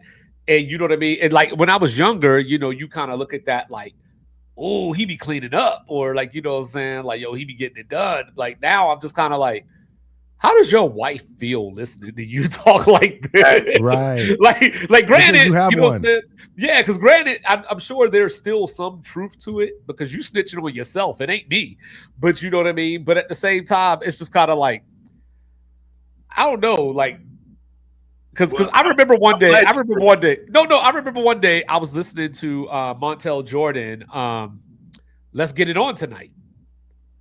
And Lindsay was just jamming. I mean, I'm talking about like, it was like the first time a white person ever heard Turn Down for What? Like, she was, you know what I mean? And I was like, I was joking, but I was like, yo, that's how you feel right now? And she was like, what you mean? I was like, this man's literally sitting up here talking about cheating on his girl at the club, and you just sitting here jamming. And she was like, girl, if it's I never even thought about the words. Like, get it on tonight. Yeah. She's like, it just sounds good. I never even like put two and two together. And I was like, good answer. Don't let it happen again. But the point being is that, like, you know what I mean? Like, sometimes we listen to these songs and they're so ingrained in us, or you know what I mean? And we heard these songs when we were young. Yeah. And it's almost like watching a Disney movie, right? Like there's times where like as an adult, I'm looking at these Disney movies like, yo, y'all some perverts. Yes. But you didn't pick up on that as a kid. Yeah, watching Disney movies as an adult, or Pixar movies as an adult, or watching SpongeBob SquarePants as an adult is like, yo, they were really they're sickos. These are some weird jokes to make for kids. SpongeBob season 1 through 3 is goated forever, but yes, there's definitely adult themes. So I don't want to get too far off the topic. So before I even go back to the SpongeBob thing, as far as maturization goes, and you talking about like dudes being married, J. Cole just came out with that verse on the Mike Will Made It thing, right? That same verse, he was talking about, I low-key miss assholes. Yeah. And he went back to talking about how he's like a happily married man. Yeah. It's I low-key miss knocking your baby mama off kind of thing. Yeah. Besides the fact that he's still trying to get out the let out. Yeah. So my thing is, it's just like, all right, big homie, like, how can you, whoever you are listening to this, if you believe that you are an upstanding citizen, which means you do the right thing, how do you listen to these lyrics and be like, it don't bother me, it ain't about me, because I get everybody's hard and stuff don't bother you, but it's like, if I'm constantly consuming content that's telling me I need a hose, I need to be out here, I need to be doing this and that, like, eventually you're gonna feel, man, I could be doing so much more. Yeah, it's like, what am I missing out on? You know what I mean? Sure. And as far as SpongeBob goes, SpongeBob, and an overarching theme that people have forgotten is that if you go back and look at a bunch of old TV shows, a lot of TV cartoons in general were made for the family to sit in front of the TV and watch. Mm. So when you watch old school TV shows, cartoons, even if you go all the way back to the Flintstones, there's going to be stuff in there where as an adult, you're like, whoa, what was that? Even if you watch Looney Tunes and all that. Yeah. But the purpose was because they did it where it was intricate. It went into there, but it only hits you as an adult, and the kids would only see it as a kid. And you can use that for songwriting as well. You listen to something like Minnie Riperton's, you know the song, the big one. But Silly of Me. No, that's Donnie. Her name is Williams. Something Williams. Denise Williams. Denise Williams. Gary, Indiana's own. But yeah, either way, like being able to put Loving You, Minnie Riperton. Yeah. There we go. Loving You. That's a good song that every time I hear that song, I think of Nutty Professor. But think about it. We can all sing that song, right? We can put it in the car with our kids. We can all sing that song. But we know what it means. Yeah. You know what I mean? But every time that we but You don't. That's But a it's weird not. way to tell It's not somebody that you have orgasms inappropriate. every time you have sex. But it's not inappropriate in the form of like, this is disgusting. Turn this off. There's children around. And there was a time where we would have smart writing, where it was like, how can I make this work for an adult and a child, and both are getting what they need out of it. And we've lost the plot on that. Even when it comes to R&B, I don't like R&B anymore. And I love Chris Brown, but Fuck You Back to Sleep is a terrible song. Yes. That's a great song, dog. I don't want to play this fucking you back to sleep, girl. That doesn't sound sexy. That sounds really raw. Like, sounds like a rapper attempting to do R&B. It doesn't sound good. It is. So as I work on my maturity, I realize that I'm not perfect. You know what I'm saying? So as I mature out of my music, I still immaturely listen to the Joe Budden podcast. And the Joe Budden podcast put me at odds this weekend. It gave me a question that I never thought I would have to ask myself. Is it more concerning that Ray J wants to tattoo people, or that he has a venereal that he wants to pass to these people? Like, that's what I don't know. And for the fact that I even asked myself that question, I had to question my life. Yo, that's funny. Yo, that is funny. I question, at what age is it okay to kind of let rumors be what they are? Like, as boys, we want to protect our sisters, right? Yes. However, after a while, it's like, all right, like, I don't need to fight that particular battle, especially if it's not actually involving her. So if these two dudes said, yo, back in 2003, we was slinging that meat all across your sister, dog, that was 20 years ago.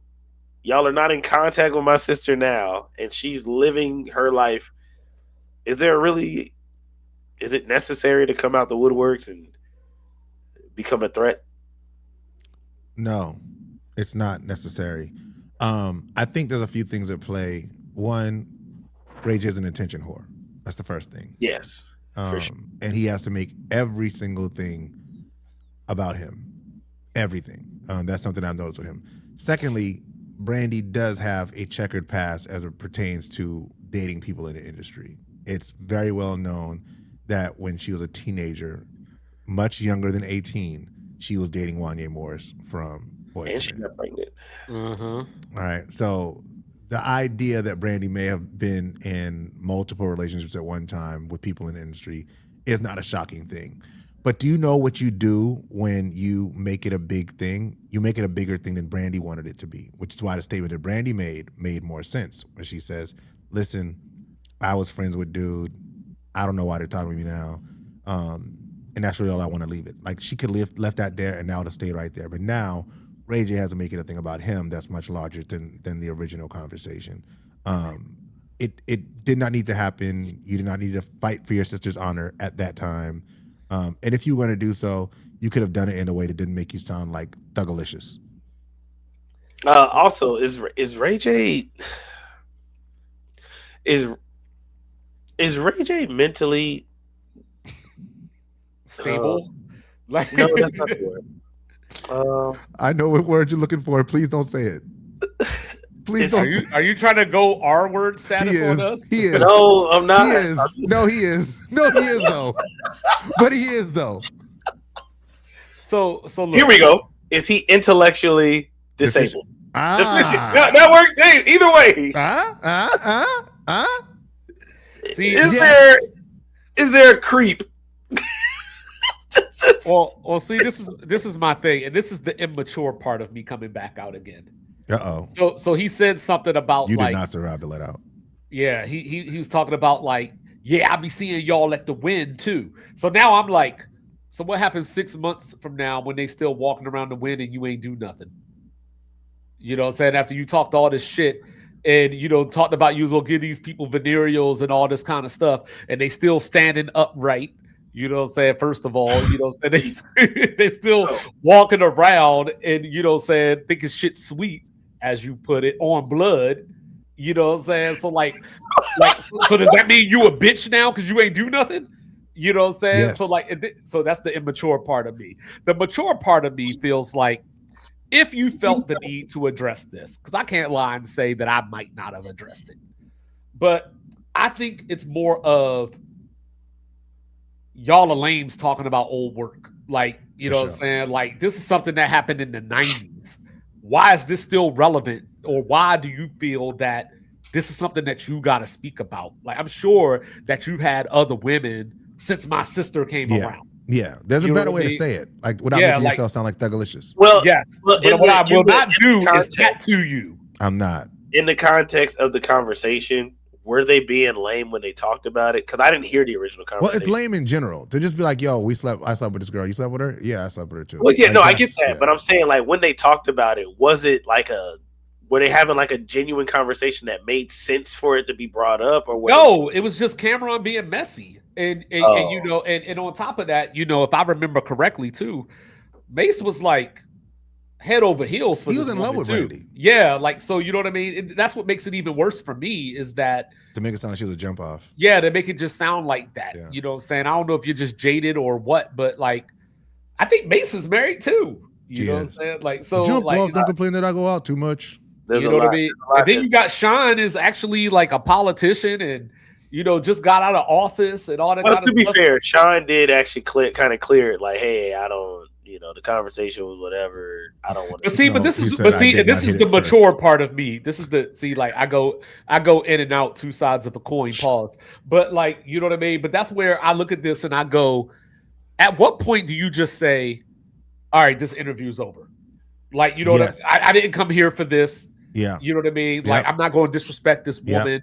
Yep. Because she's like, yo, we were platonic. Like, when I hear the word platonic, obviously the immature part of me thinks friend zone, but the mature part of me thinks we're really close. Which is, you know what I mean? Like, when I hear platonic, the immature part of me says you didn't hit that. Smash. Nah, y'all smashed a couple of times and realized like, nah, we're better off as friends. But the part of me is like, I think when I hear platonic, I think you didn't hit at all. But for sure, you know what I mean. But at the same, we'll get into that much later. But that's where I was talking about hour 3. Yeah, but that's where like I said, I look at things and I'm like, at what point do you as a man or just anybody in general do you just say, hey, cut the tape, like, or cut the, you know, feed or whatever. Like, yo, I ain't come here for that. We not talking about that.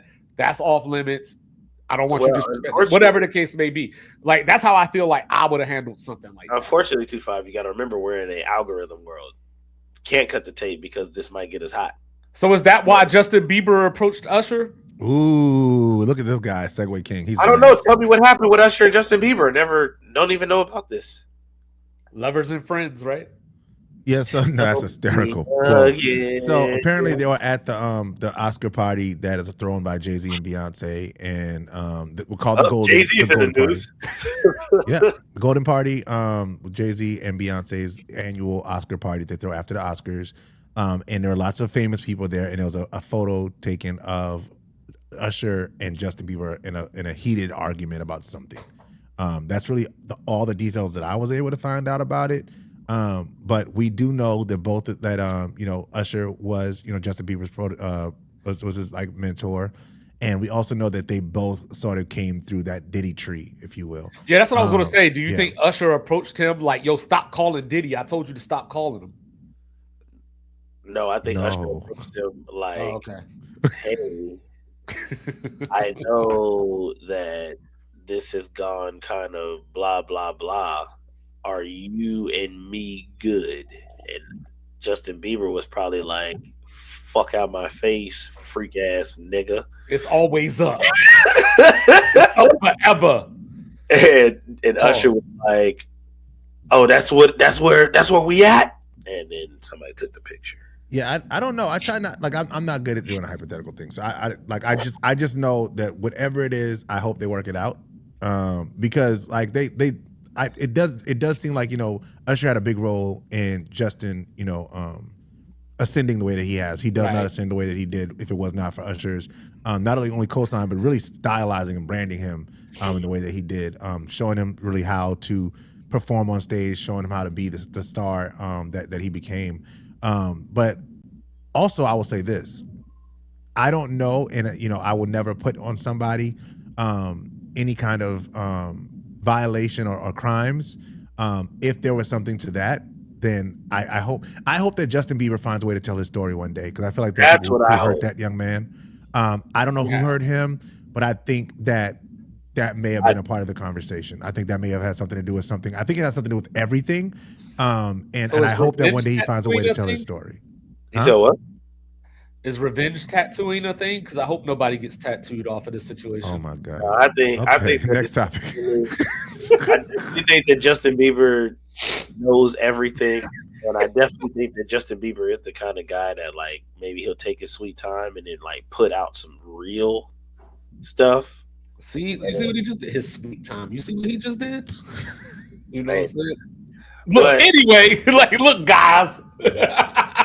Let's hate on something real quick. Why are you like this?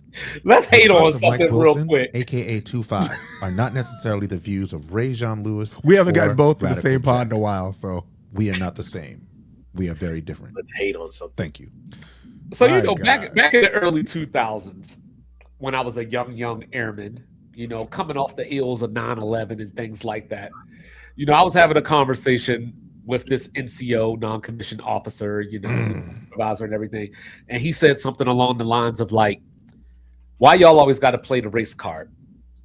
So usually that will foster a response of anger. So what I told him was, "Hey, if the race card exists, who put it in the deck?" And he just kind of gave me this blank stare. But what I did not think that I would ever encounter is my own people trying to take my black card.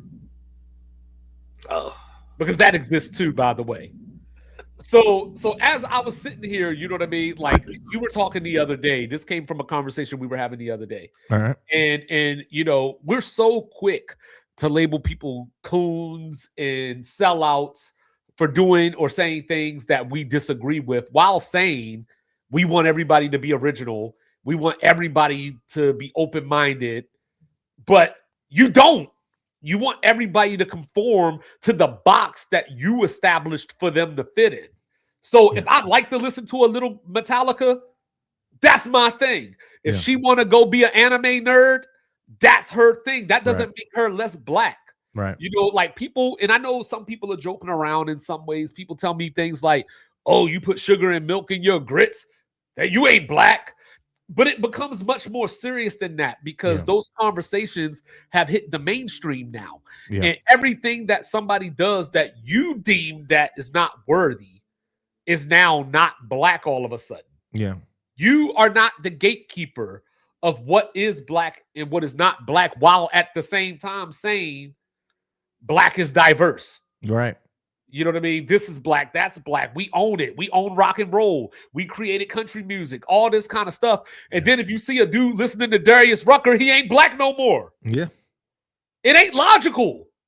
You know what I'm saying? At the end of the day, black is everything, because everything is black. And if you don't think that's the truth, just ask Elvis.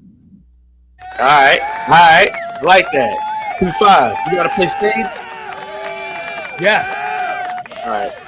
That's all that matters. You're black. Yeah. And that's another one. If you don't know how to play spades, you ain't black. Yeah, I think I love one. I love that's a very good 2-5 hate segment. Sort of gatekeeping blackness in that way from black people.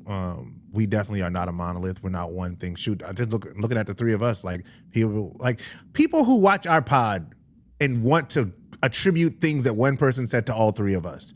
I hate you. Just thought of that. Like, I did not refer to it as time. That's only one of us. If 2-5 says something, right, and you don't like the 2-5 said it, why can't we just acknowledge 2-5 said something? If I said something, you like that I said it, acknowledge that I said it. If Jack said something, you like that Jack said it, say it. But don't say, "Oh, there's three stupid guys on this call," because you don't know what we think. You know nothing about us or what we think. And so just to that point about blackness, like, we are three black men from 3 different parts of the country. I'm from South Carolina. 2-5 is from Baltimore, and Jack is from somewhere in all the Southerners. world. It's crazy, right? Not all Southerners. Not all Hey, Southerners. first of all, yes, yeah. Not all Southerners. Everything was good until you just had to jump off the My cliff. gosh. You were from New York. So like, but seriously, but to that point, like if the 3 of us who people would look at from the outside and say, oh, they probably think exactly the same. If y'all knew the arguments we got into off, like when we're not on these calls, you would understand how differently we all think. But even in our difference, we have respect for one another. We have an appreciation for the fact that we are different. And when we do disagree, it's not the end of the world, y'all. It is for me. Like everybody gotta agree with I'm you. younger than them, so I'm immature. It's Yeah, always I agree you with know Jack. what? That's fine.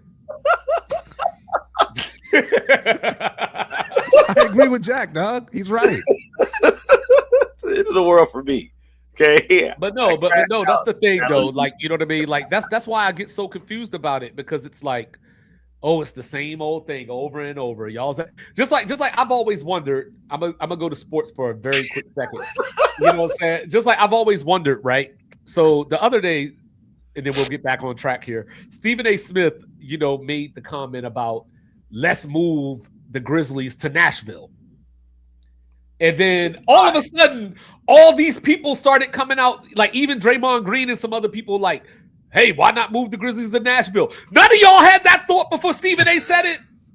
Like Stephen A. started that. You know what I mean? But I would say, hold on. But I would say to the people that are in favor of what Stephen A. said, from my perspective, based on how y'all treat me, that wasn't very black of Stephen A. to take a team away from Memphis. I'm not even. You know what I mean? But no, they were talking about how awful of a city Memphis is, how dangerous it is. They don't have great hotels. They just don't have the things that Nashville offers, basically. Yeah. And that Tennessee obviously wouldn't get 2 teams because, we're talking about expansion. They wouldn't get 2 teams. So move Memphis to Nashville. But anyway, Jack. This is about that time where you give us your hot take. Jack's hot tizzy. All right. 1 second. Give me a second here. But yeah, black. I just want y'all to know in black. advance. I just want y'all to know in advance, though, that whatever Jack hates, I also hate it. So you know what? That's fine. All right. So first of all, I have 2 hot takes. One is really easy. One's really fast. My first hot take is just about the red pill. So I was watching this thing, and it was talking about the red pill and the manosphere, and I just thought it was really funny that like everybody in the red pill is always talking about like how women are supposed to be traditional and stay in their roles and all this other stuff. But every time you see one of these red pill influencers, they're always with Instagram hoes. So it's like they hang out with nothing but OnlyFans girls, and then they tell you how women are not supposed to be like the OnlyFans girls that you only see me with. And I just thought that was kind of funny. But do ponder on that how you want. But my main thing was I want everybody to understand that AI is not evil. Who got beef with Allen Iverson? Andre Iguodala. There we go. Andre Iguodala is evil. But AI isn't evil. It's a tool. That's it. Same way a hammer builds a house or breaks a window. It depends on who's holding it. The problem isn't AI. It's people using it as a replacement instead of a resource. If you let it think for you, yeah, you'll get weaker. But to organize your thoughts, challenge your ideas, and move faster, it actually makes you sharper. AI isn't Google 2.0. It's Google on steroids. It saves you time, but it's still your job to bring the thinking. So don't blame the tool if your results are lazy. That's user error. So in all of that, I say this. You can be the engine or you can be the tires. But at the end of the day, we're all supposed to be driving. So you can keep blaming AI for people being stupid and all these other things. But at the end of the day, it's up to you. You know what I mean? And a big thing that I would like for everybody to do, if you're so against AI and all this other stuff, make it work for you. Here's an experiment. Go to Google. Go to any type of hey, I want to get my finances together, get a finance chart, and just put that together on Google. There's a famous one that Dave Ramsey does where he has all your money and you start with your paycheck and you go all the way to zero. So all your money is tracked no matter what. I want you to do that. And then I want you to go to AI and I want you to ask it to give me a strategic way for my finances to work for me in a streamlined way. Put all your financial situations in there, put how much you make, your bank accounts, blah, blah, blah. Set it up and then ask it, hey, realistically, how should I set my money up and give me a way to reach whatever goal you want, whether it's $3,000, $10,000, whatever. Do both.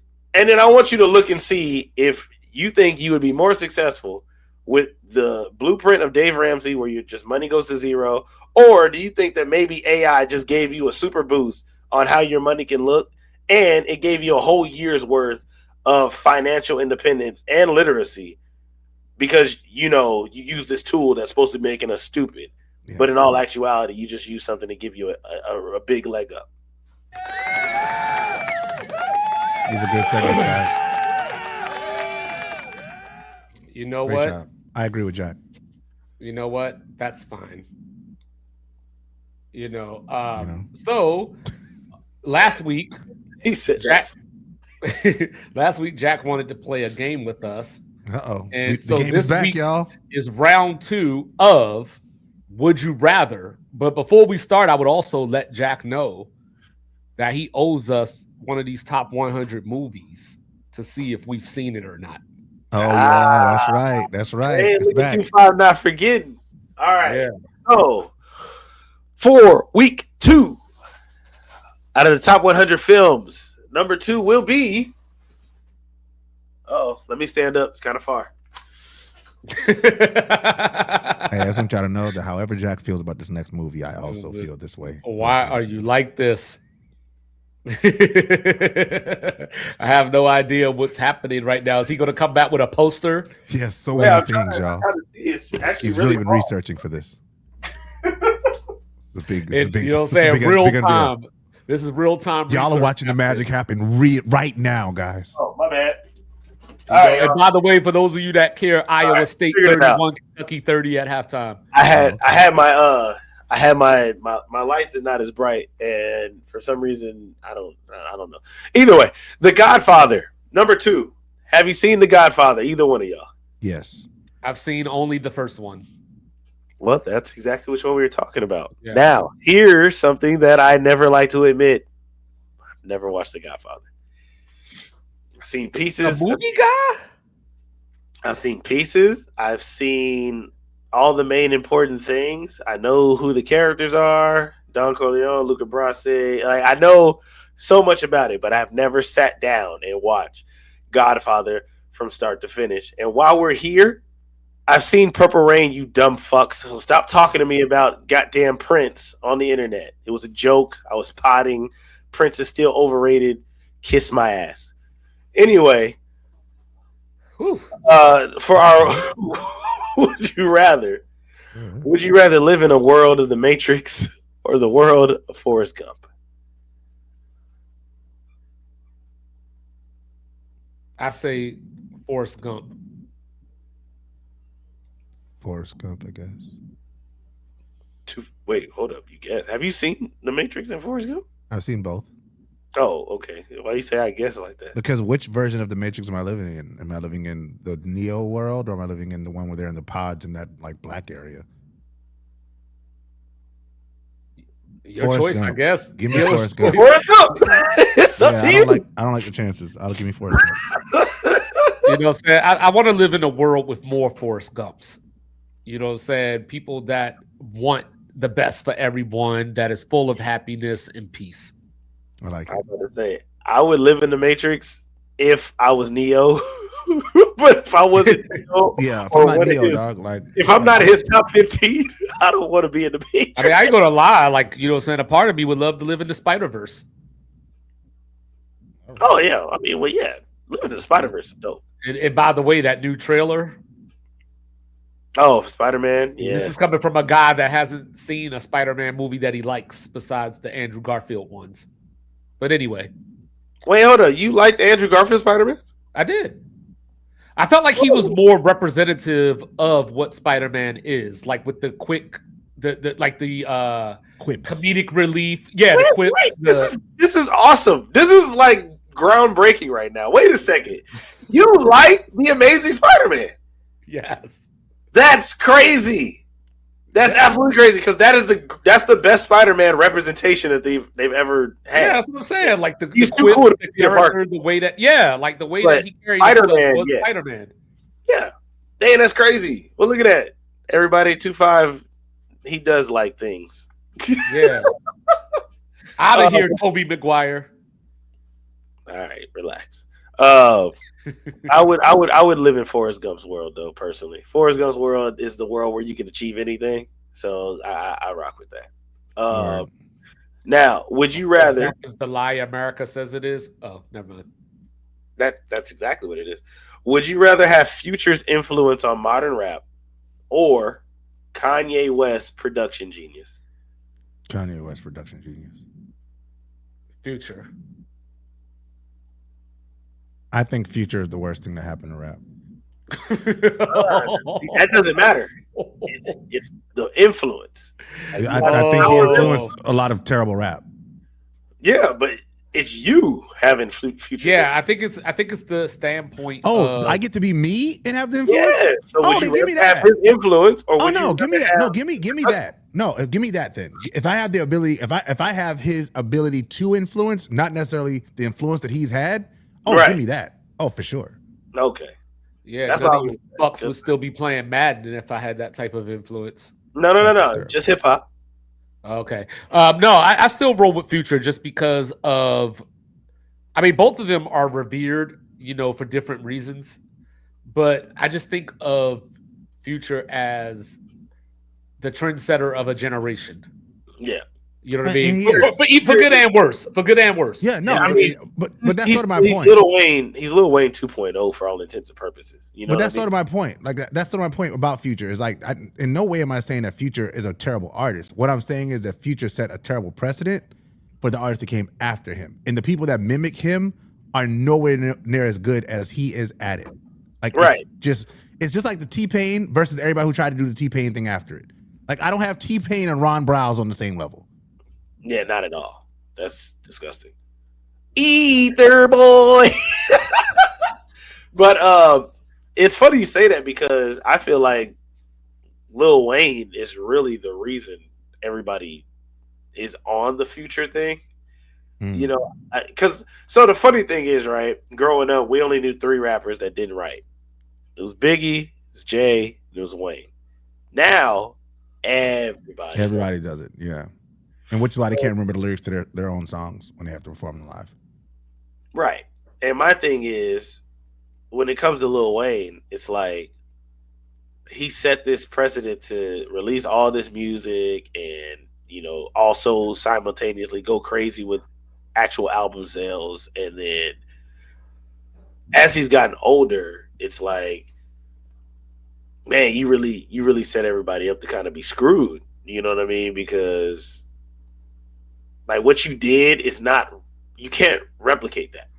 Well, it's not, you can't replicate it, but it's also like, it's not a good way to record music, right? So one, the way the style they do it. So when you think with the way Jay-Z and Biggie did, Jay-Z and Biggie would memorize entire songs. Right. Like they would like put the song in their head, they memorize it, then they go in the studio to hear a beat, and they're like, okay, I got this song here, I'm going to do this song. Wayne this beat. punches in. Wayne is punching in, and so he's creating songs where one, he doesn't actually know the lyrics, so he'll go no, and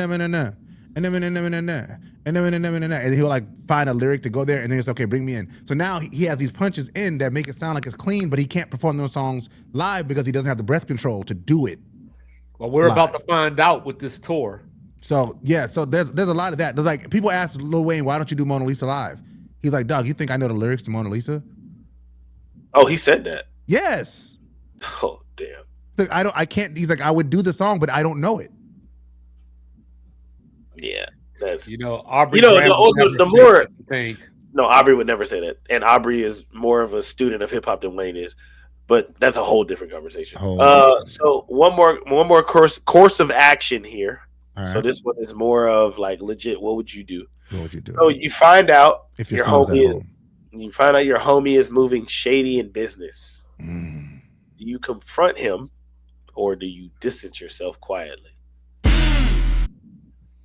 2-5. I confront him. And confrontation doesn't mean that it has to be aggressive. Correct. You know what I mean? And I think that's where people get caught up in some of these words. So I'm not going to run up on him and be like, yo, what the hell you doing, man? You know what I'm saying? I'm going to just be like, hey, man, come here real quick. Hey, I was noticing, is this your intent? And then you just let the conversation, develop from there. Yeah. If it's my homie, like my actual friend in real life, I would definitely confront them and let them know, hey, out of concern, like, hey, I heard this thing. I want to talk to you about it, see sort of where you are. And y'all know me, I would offer guidance to try to move in the right direction. And then I would also let them know, like, how important my name is to me. If this how you moving, I can't continue to be cool. I can't continue to rock with you like this, especially if it's something really nefarious. Like, now if you're cheating on your taxes, hey dog, pay your taxes, do your thing. But like outside, like if you're doing stuff that's really like harmful and it's gonna not only land you in jail but can land other people in jail that I care about, yeah, I'm definitely not gonna continue to rock with you.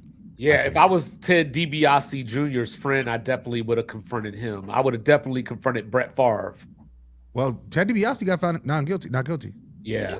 Yeah, okay. Well, I was gonna say, that's fine. So I guess because Red said a couple of different scenarios. I'm like what would make you? So for instance, right? And I mean, this might not be as crazy as I think it is. But if you found out your homeboy was on drugs, right? Mm-hmm. Do you let him kind of like lead himself into destruction, or do you reach out to his wife when you see it's a problem, or do you kind of like wait it out to see if he can fix it himself? Like, how would you gear that? I think that I would observe for a little bit. You know what I mean? Like, I would just observe for, say, maybe 2 to 3 weeks. I would just kind of sit back, see how the behavior changes, see if it is a path of destruction. From there, I'm going to confront you one time.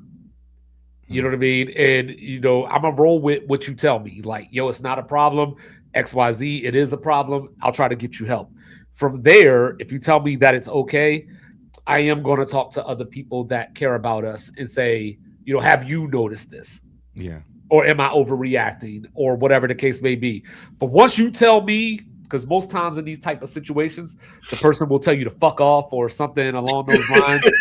like it's not like, yo, I appreciate your concern, but I got this. It's like, you trying to call me a junkie, bro? You think I got the CM Punk eyes? And then, and then from there, I'm gonna give you that one time, and then I'm gonna let everybody else handle it because you rejected my help. Yeah, for sure. Drugs. So one, we would have to identify what the drugs are that they're on. I'm saying real drugs, not like I'm saying like cocaine, pills, heroin, even alcohol. We can say alcohol. We can use alcoholic. Like they're like drunk at like 11:30 afternoon. Yeah. I definitely would talk to them about it. I think 2-5 nailed it. I would let them know, hey, do you I noticed that you're hitting the bottle kind of hard, homie. Everything okay? Everything cool? I would try to make sure, like, I think for me, I would probably need other things other than knowing that they're doing a drug. Like, are they asking people for money? Are they repeatedly, like, falling behind on their bills? Are they, like, constantly telling me, oh man, I'm about to, lose my house or whatever, like that kind of thing. Like that, I think that it would have to go that far before I felt like I needed to confront somebody, or their wife coming to me and saying, hey, you're good friends with John Smith. Can you talk to John Smith? I know he respects you. He loves you. Could you talk to him? I wouldn't just, if I randomly just saw John Smith, like we're hanging out and he just pulls out a bag of cocaine, I'm not rocking with John Smith. He's just not hanging out anymore. Like, which apparently is a thing. That's the one where you distance yourself quietly. Which is apparently a thing. Like there's a series of memes. There's like, I don't care how cool we are, do not pull out cocaine at the party with me. Like that's like a real thing that has happened to people. If that's happened to you, I'm sorry. That's never been my experience in life. But if that happened, I will never ever go to any place with that person. So let me ask y'all both this, because y'all are older than me. So let me ask y'all this: have you, either one of y'all, have y'all seen somebody do cocaine in front of y'all? I've never seen cocaine in my life. I've never seen somebody do it in front of me. I've seen it in real life, though. Okay, so the thing that blew my mind when I got older was realizing that cocaine is so much closer than we think it is. That's right. So Cocaine is so much closer than we thought it was. Because growing up, I was like, that's a white boy drug. It's so far away. Black people smoke cigarettes and smoke weed. And they do don't crack. do. Yeah, but that's the thing, right? If you're healthy or if you're quote unquote successful, you stop at weed. You don't do anything else. All the other stuff, that's white people shit, or you're a junkie, right? Then I started realizing this generation is totally different. Oh, for sure. Okay? That ain't no white boy drug. That's an everybody drug. I remember I was talking to this chick. I would not disclose, but I was talking to a chick. I went to her house. She went to get dressed, and I was sitting in her kitchen, and her homegirl was in there, and she was like, "Yeah, dude, this party we're about to go to is gonna be lit." And I was like, "Yeah, I feel like that." I said, "I'm gonna take a couple shots. You want some?" She said, "Nah, I'm good." I said, "Oh, you don't drink?" She said, "Nah, I do drink, but I'm already turned up. I'm about to level up again." I was like, "Oh, okay." Like, I'm thinking, okay, she's about to hit a blunt. She literally takes the coke out, lines it up on the counter. That's crazy. She's like, and she looked at me like, "You want to get on?" Like, no. I'm super good. No, I do not. I immediately went into the bedroom and it was like, "Hey, yo." Oh, girl. Doing coke out there. Oh, girl doing cocaine. She was like, "Yeah, that's what she does." Cool. I talked to her for like 2 more weeks, and that was it. Yeah. Yeah, I bet you did talk to her for 2 more weeks. I bet you did. I talked to her about 2 more weeks. So I was like, "All right." Like once we get through this baggie, I gotta go. No. All right. And just for everybody else, I have never in my life Oh my gosh. snorted anything. No, Jack is not a snorter, y'all. All right, and before we get out of here, I got to take it back to the Joe Budden podcast. Joe Budden podcast. And I'm going to make a statement, and I just want you guys to react. Okay, we got you. All right, what you got? You look nice.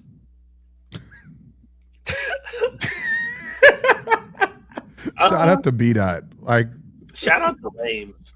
that is crazy. Like, all you guys out there, again, unanimous. Unanimous is crazy. Anonymous. Anonymous. Unanimous. Unanimous. That's a new word. Unanimous is the name of this pod. So, I don't know about you guys, but I have a friend who is like B-Dot. Okay. Okay. Every girl is beautiful, and He didn't say that. you look nice. And what he said was, that's what he says to the lady. Oh, yeah. Okay. Yeah, like, "Hey, beautiful. Hey, goddess. Black Nubian. Grand morning. Grand rising. Yeah. Queen." Grand rising. That's hate what it is. Yeah. So Sorry, I guess I'm not black because I messed that up. I have a friend. The whole Grand Rising thing is insane. But I have a friend who did that. He would make the post where it's like, "I want to say happy birthday to this beautiful, intelligent, always there when I need it." Like, bro, you think he's building up the wife or the girlfriend, and then at the end, it's like, "To my beautiful sister." It's his actual sister though? It's not like No. a random person? No, Oh my god. no. Nah, it's like black cousins. Like, Oh my god, dude. but he would do these posts like, "Oh, shout out to the most beautiful. She's always. This is one of the only chicks I know that loves sports the way I do." Say his name and yo, that's funny. Dudes Nah. like that, and it's like, dog, I don't know if you know this or not, but that's a problem, and it does not get you anywhere closer to that vagina that It you're doesn't. pretending you don't want. It doesn't. It draws you further and further away. Hey, dog, just stick with proximity, dog. Just stick. We don't got to do all of this. You don't have to do all of this. I promise you. No, that was wild. Just on the heels of them having a conversation about like what are good pickup lines. I've never been a pickup line guy. Like I just get to know people and then see what happens. I know, weird. But I just get to know people, man. Like and just see what the energy is, and if we vibe, and then we vibe. But I never felt like a need, and I also thank God that I have not been dating in these social media streets and this area of social media. I don't think I'd do well out here. I probably would do the same way that I've done now, just thinking about it, just because I would still just be building relationships and then sort of finding it that way. But the idea of like going through different people's DMs and just doing what the game did and just like typing F3, hoping that a chick would respond. I ain't gonna lie, that's crazy. fire. I like that. Nah, I don't. I was like, The man just said F3. I like it. I thought that was actually kind of dope because it's like, what? You got a response. However, girl, do you like basketball? Because I'm trying to dunk you. Like, that's basket these balls. Like, I don't understand why people say things like this. You know what I'm saying? Shoot. And you look like a fadeaway. Your legs must be tired because you've been running through my mind all day. All day. Come here, girl. All the Will Smith Fresh Prince for Bel-Air lines. There was a time in my life. Pretty Lou Richie. You know what I'm saying? Where I was B dot. You know what I'm saying? I was B dot. And you know what I'm saying? And I thought that, women would just. You look nice. No. like women were like, you got a beautiful smile. Don't let nobody take it away. Well, they say that women are always fishing for compliments and things like that. So, so back in the day, I used to be the corny guy, you know what I'm saying? I would see a pretty girl or whatever the case may be, and I would just walk up to her and just be like, you know what? I just wanted to tell you look beautiful today. You know what I'm saying? That used to be what I used to say. And at first I want to do that sometimes, but I don't want to be seen as a pervert. Yeah, yeah. So like every now and again, it led to a conversation. You know what I'm saying? But most of the time it was just like, like, you know what I mean? Because people, they're not used to compliments that don't come with other things. Come with expectations. Right. I was going to say, that's not a fumble, because a great way to actually get women's attention is to go up, hey, blah, blah, blah, you look amazing, and walk off. Yeah, that's what I did. And that was the Lou Richie stimulus. You know what I'm saying? And then, like I said, it would probably work like 2 out of 5, I would say at least. I would at least continue a conversation, not necessarily go any further than that, but it would continue a conversation. And then over time, you know what I'm saying, I got jaded, you know what I'm saying? And then I started thinking of, because, dating websites became a thing, like the Plenty of Fishes and all that kind of stuff. And of course, I met Faye online. But, shout out to Faye. But yeah, I was on there, Kristen Mingle. Yeah. So I started thinking of ways, because I was like, yo, all these dudes be in all the women's DMs. You know what I'm saying? All the time. A lot of them probably just say like, hey, what's up? Or, just something along those lines. So I thought of Rising Queen. So I didn't think of pickup lines. I just thought like, what's the most randomest thing that you could say that even if they responded negatively, the key is you want a response. So I would just say dumb shit. So I would jump in their DMs and I would be like, hey, what you like, jelly or jam? It'd just be something very nondescript like that. That's a great idea, though. It worked. Like, you know what I'm saying? They would be breaking. No, I had this one girl break it down. Like, the reason that I prefer jelly is da-da-da-da-da. And then at the end, she was like, nobody ever asked me anything like that. Like that's it. He's like, what's your number? And I was just like, huh? He said, you know what I'm saying? Like, yeah. So that just became a thing. So that just became a thing where I would just be like, what's the most random thing? Like, I would go to like somebody that say went to Texas A&M or something, and I get in their DM and be like, yo, what the hell is an Aggie? You know what I mean? And then they would just talk to me. It was. I've never tried to start conversations with people I don't know. I think that's sort of where, like, everybody I've ever had any conversation with on social media, like, I have some knowledge of who they are, or I just don't talk to them. So that's sort of where I'm like, I don't know how I would exist in this world in a different world where I am like in a Tinder and I'm trying to like attract people that I don't already know. That's one more thing. But going back quickly to about the like walking up and telling women they're beautiful thing. So I'm a happily married man, be 19 years married in May. But I'm not blind. I do see women that are really beautiful from time to time. And I just in pure acknowledgement, for just pure acknowledgement purposes, I don't want nothing of it. Like I just sometimes want to say, hey, I don't know if anybody's told you this, but you look great. And walk away. And like that be it. Like I don't want to continue a conversation. But I just feel like somebody would look at that weird. But I think that women, like some women just don't know how pretty they really are. Yeah, that's true. They don't. So like, unfortunately, hey. Unfortunately for them, the way that these dudes are set up now, 90% of them won't even say nothing to them because they're waiting on a deal. Oh yeah, but I know that. But I also know that there are some women that will hear that and then they'll expect for there to be more, or they'll want there to be more. And I also don't want that. So I just don't tell anyone. Right. Well, it's funny you said Girl, that. You radiating. It's funny you said that, Riz, about not talking to people you don't know, because I'm not a big fan of that either. I've only like dry shot. If that's the best way to say it. Dry shot is crazy. Dry shot is crazy. Damn. I thought that would have. That sounds painful.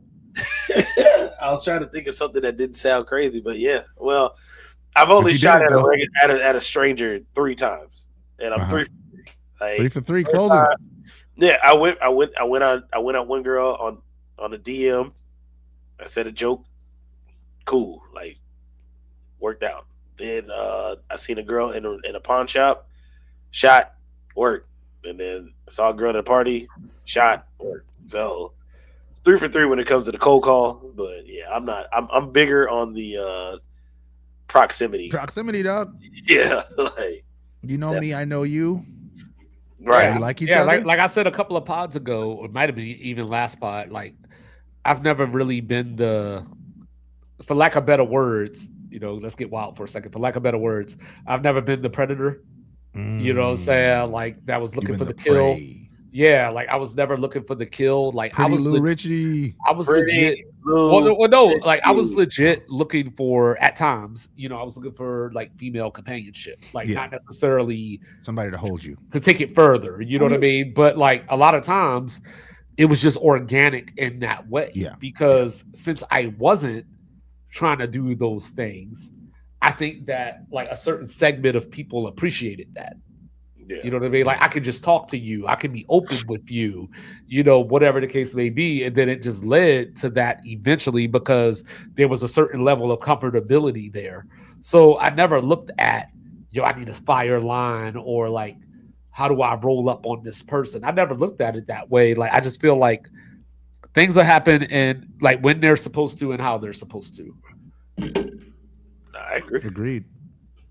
You know what I'm saying? But on that note, Jack, take us out of here. Well, I just want to say for all the dudes out there, dog, Kobe always said, if you miss, forget about it. He always had amnesia. That's why he was a jacker. You shoot your shot at a chick, and the worst thing she can tell you is no. There are forms of it that are more harsh, but at the end of the day, it's still just no. So, you know what I mean? As long as you love yourself, rejection can't take away, your self-esteem. Love yourself, fellas. If you love yourself and you shoot and she rejects you, you still got to love yourself and be like, hey, she just wasn't for me. Rejection is protection. That's what my boy Kevin Gates likes to say. So, you know what I mean? For all the first-time listeners, last-time listeners, we appreciate y'all, man. We're just 3 dudes with a perspective, hoping to deliver a diverse way of thinking, open dialogue, expands intelligence, drink water, get your vitamin C. Allergies is real. Say less. Say more. Yeah. That's right, y'all. Say less and say more. Do both of them. Don't piss off your friends because you're an asshole. Bye. This guy. A lot of people love to talk, but they don't really say nothing. You can drop a like and go subscribe, knowing 2-5 probably finna hate something. Chop it up about the game, give a little game, knowing you can take something. We just saying less and saying more, should've known before you in the right place. You know Jack can keep it radical. A little crazy with his take, but he gon' keep it factual. And you know he been a fan of wrestling since attitude. We ain't here to be the ones you playing with. Red steady dropping gems only for relationships. We ain't never thinking Liam Neeson if you take it. Come and tap in with your favorites. Hey, we gon' talk about your latest. Yeah, come and tune into the station. Come and listen to this conversation. Like and subscribe, we going live. We gon' tell you what you need to hear in perfect moderation. Wait, it's like a game of chess. Remember we be saying more while they saying less. It's like a game of chess. Remember we be saying more while they saying less. It's like a game of chess. Remember we be saying more while they saying less. It's like a game of chess. Hey, hold up.